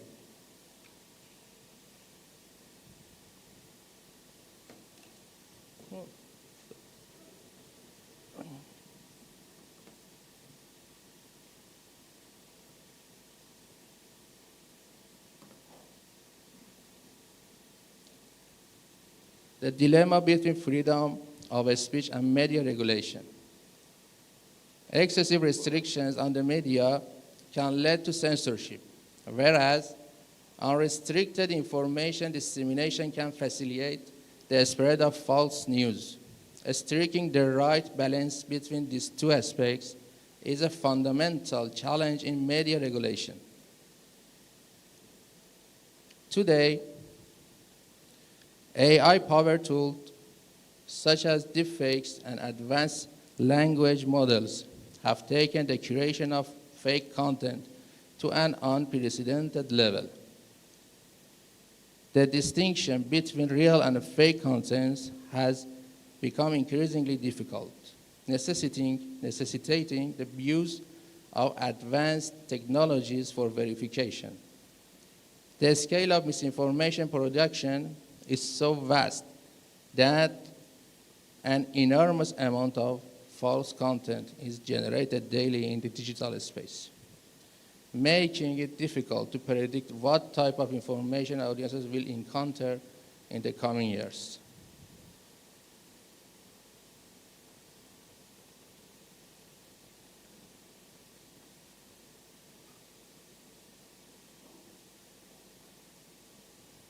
Solution and recommendation. With the rapid growth of digital media, the spread of fake news has become a major challenge, affecting news production and public trust. Media must adopt innovative methods to verify information and ensure accuracy, especially in today's fast-paced digital landscape where misinformation can easily influence public opinions. To enhance media credibility and combat misinformation, the following measures are proposed.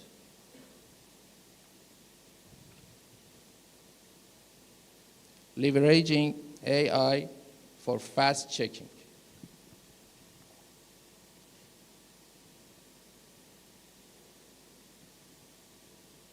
Developing advanced machine learning tools to detect fake news patterns, and curating shared database for news verification is essential.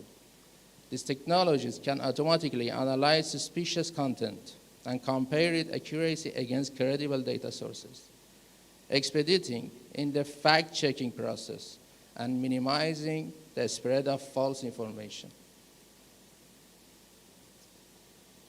A standardization of news coding. Establishing a global framework for news authentication, such as implementing digital signatures on news content, can significantly reduce the spread of misinformation.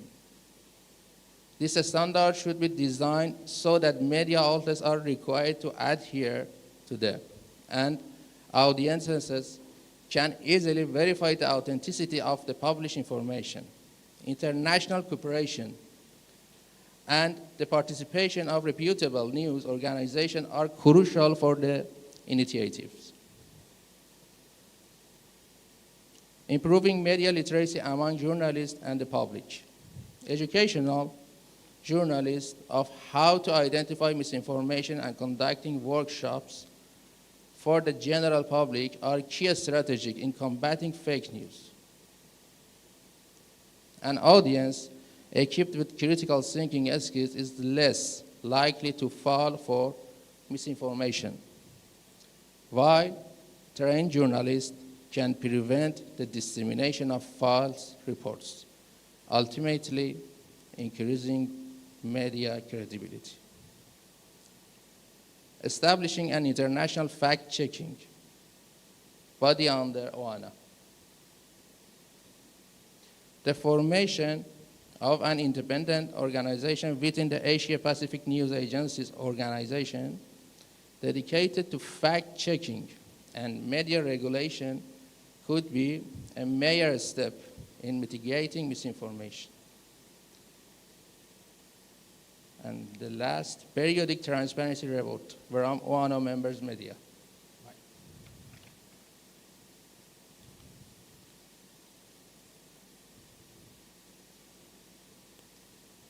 Requiring media organizations to issue transparent reports on their fact-checking efforts and their action against fake news can boost accountability and public trust.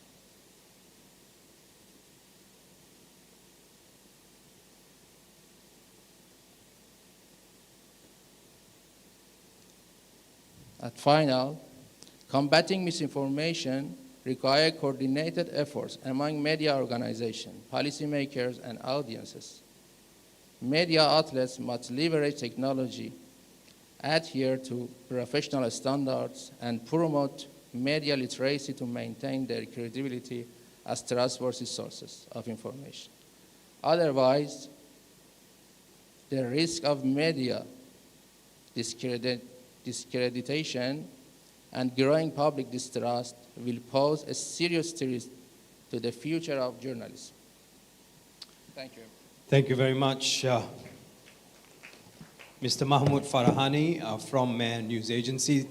And to round this up, I'd like to call upon Ms. Sakina Haji Muhammad, the editor of Digital Media. Of course, we're running out of time, and we're certainly hoping for Ms. Sakina to round this up for us. At least we understand what we're dealing with regards to awareness with fake news, misinformation, and disinformation. Over to you, Puan Sakina.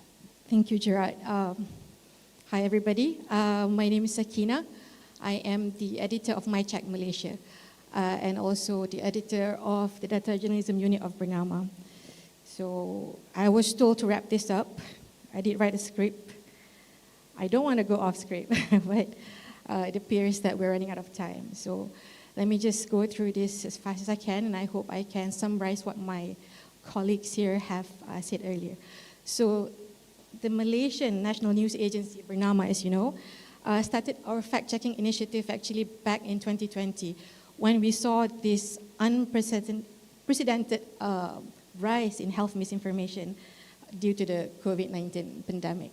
Okay, the goal actually was not to do fact-checking for the agency or the masses, but it's actually more to teach people how to fact-check, teaching Malaysians how to fact-check, and then to encourage the culture among them.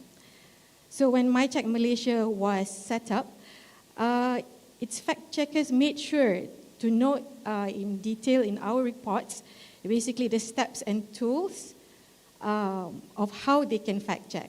So basically when we investigate something, we come up with a report, and in the report we tell people, regular people, how to do the fact-checking themselves. That's our tagline down here. It's Jangan Sebar Melulu, MyCheck Dulu. So in English, it basically means don't share recklessly, MyCheck first. We're telling people to come to MyCheck to see whether or not whatever it is that they think is happening out there is true or not. I tried to make it rhyme in English, but I couldn't. I asked the AI, didn't help me either. So what we do is we teach people how to do reverse image search using tools that are already pre-installed in their phones. I think most of you will have Google Lens, and most of you will already know how to use Google Lens to search for something. But we're also teaching, like a lot of folks actually don't know it. They have it in their phones, but they don't know how to use it to actually verify information. Last year, Bernama actually went down to universities to basically train people to do a media literacy training for university students. And a lot of our university students don't actually use reverse image verification, and it was an opportunity to actually reach out to them, and so that they can go back and teach their families how to actually do it, how to actually verify information.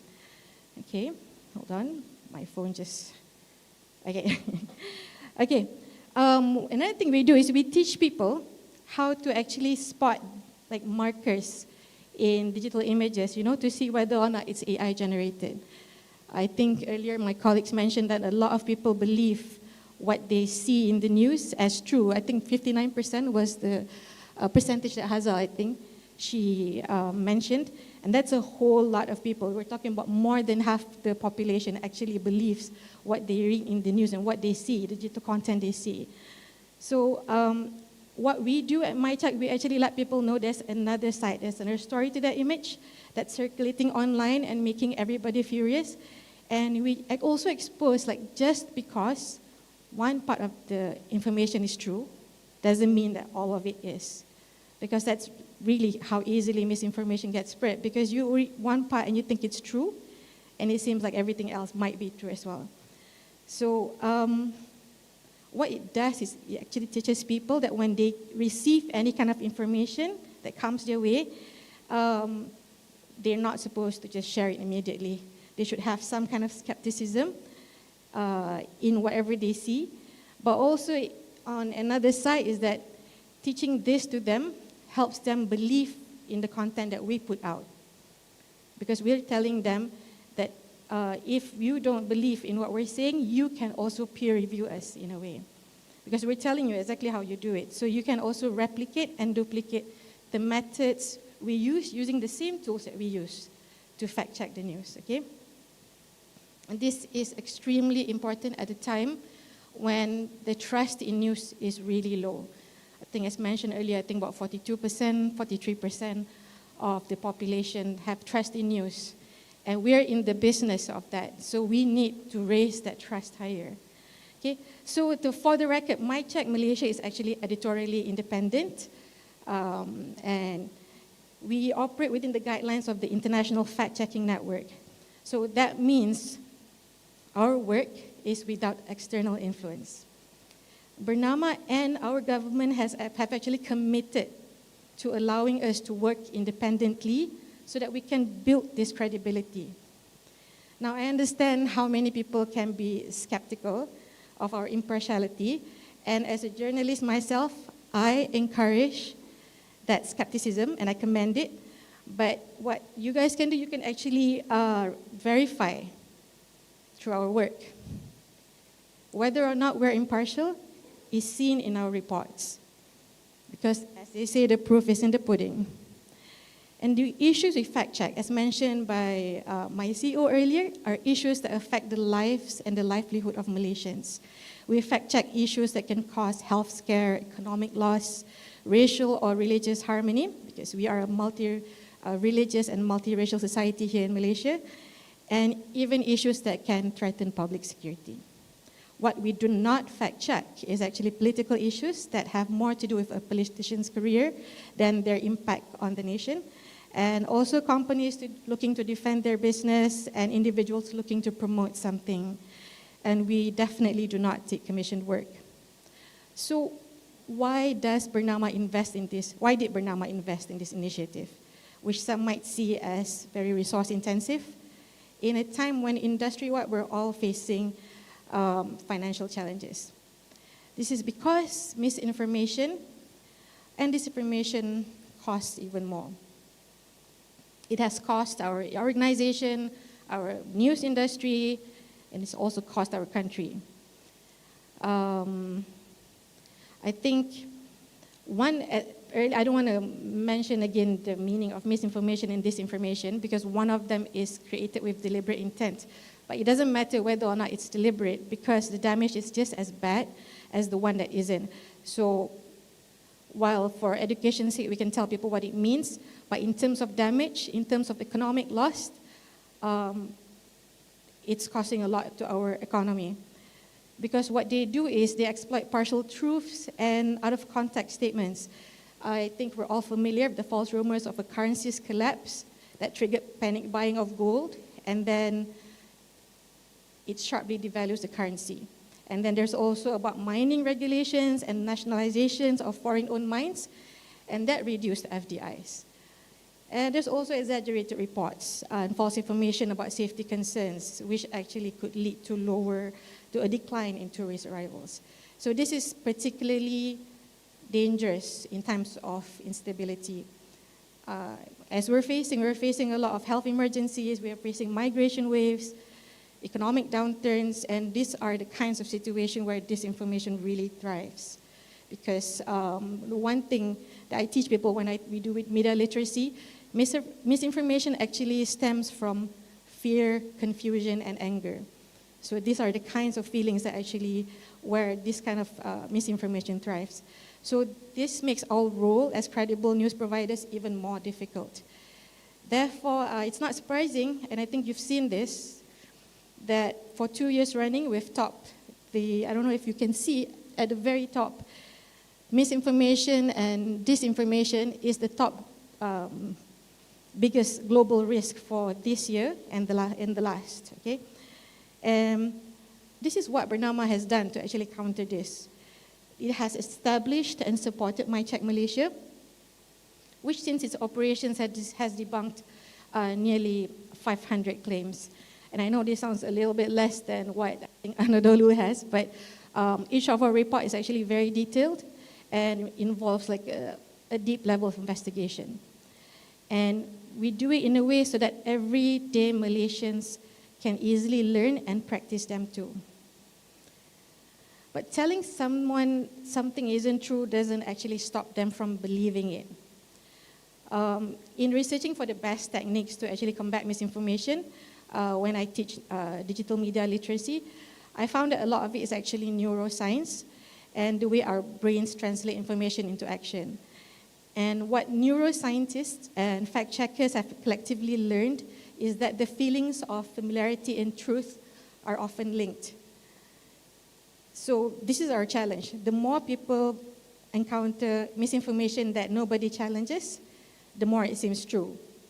And then because if a source is proven unreliable and is false or even inconsistent with your belief, but if somebody keeps repeating it, the likelihood of you believing is actually higher. So when this happened, is fact-checking and debunking misinformation even worth it? Well, it still is, because it exposes people how information can be manipulated. And exposing them, repeatedly exposing people, actually teaches them to be wary of anything like it. So it's more like think of it like a vaccine. And that is exactly what pre-bunking is. So as news agencies, this is something that we should actually actively do, actually not just debunking, but also pre-bunking. This is when you expose people to misinformation tactics before they encounter these false claims. So this makes them less likely to be misled. And it does work like a vaccine. When you explain how a misinformation spreads, you actually build resistance to the manipulation. I actually have done this with entire room of newsroom editors just to prove the efficacy of pre-bunking. So there's a game out there, it's developed by the Cambridge, I think, the same people who developed Cambridge Analytica, I think. It's called Go Viral. So what it does is that if you play this game for 5 minutes, the player can reduce the susceptibility to misinformation for up to 3 months. And this is scientifically proven. So I did that with them, and suffice to say, after 5 minutes, they all got very sick of it. And this is important because when you teach people to recognize the tactics, they can spot them more often, actually, than individual claims. A good pre-bunk, it addresses people's worries, and it feels relevant to their lives, and it makes them want to share it, which is actually something that's also how misinformation spreads. So it's not just about fixing the false facts, but it's also about earning trust. And trust is what we need as news agencies amid the rise of AI-generated disinformation. OANA, I think earlier I was very happy to hear that many of OANA members are actually reaching almost, some have reached over a century, celebrating their century celebration, some are almost. But we're actually founded to promote the exchange of accurate and reliable news across the region. But in this era of AI-generated falsehoods, we're actually battling agenda-driven narratives that actually is spreading faster than facts. So even the most respected news agencies are at risk. So the danger is actually twofold. One is the external forces, which we all recognize. People trying to weaponize misinformation and discredit legitimate news sources. I think also my colleague in Turkey mentioned earlier. And also my colleague from TAS mentioned that people have trouble distinguishing fact from fiction when it comes to news stories. So the second is actually internal weaknesses. We do need to have adequate verification processes within our agencies, or else we risk uncritical amplification of unchecked reports. And we don't want that to happen. Okay? So the solution, what I can propose actually, is this. Collaboration. In this day and age, because what we're facing is much bigger than us, we should not be fighting disinformation alone. We should strengthen our partnerships and share our fact-checking resources. Earlier, I mentioned that MyCheck operated under the guidelines of the International Fact-Checking Network. But if OANA can come up with something similar, that is actually so much better. And we can operate within the guidelines of OANA instead. And we should also collectively develop a rapid response mechanism to debunk viral falsehood before they gain traction. So I've seen earlier, some of you have already developed in-house some fact-checking and verification tools that can actually, I can imagine it going pretty far. And if basically the method and the tech can be shared, I think that can help all of us go a long way. And when I talk about tech, you know, we're all wary of AI, but if AI can be used to create fake news, we can also use it to detect AI. We can also use it to detect fake news. So we must actually, whether we like it or not, invest in AI-driven verification tools. We at MyCheck, at Bernama, are actually in the middle of coming up with our own verification system. But as you all know, it involves a lot of training data. It involves basically a lot of expertise. And if this is something that we can actually share, I think that would make the whole process much faster and easier. And the third is, of course, media literacy. A well-informed public is our best defense because we can only do so much. The rest is, our job is actually to educate everybody so that everyone can collectively do it. It shouldn't be just on the shoulders of news agencies or fact-checking units.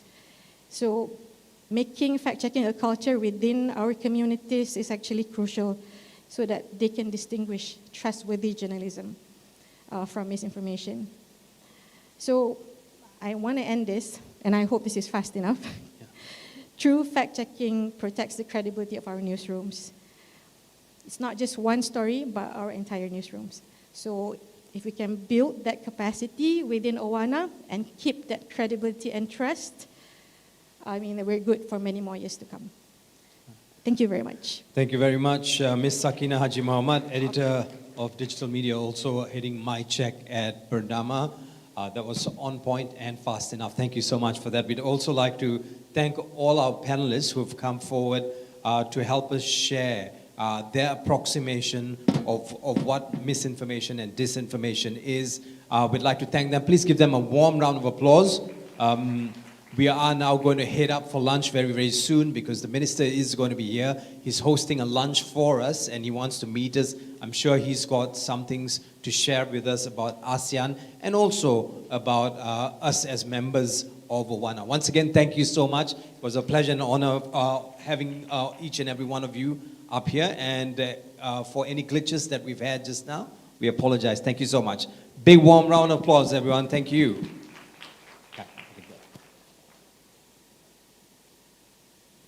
Can we have some music in the background, please?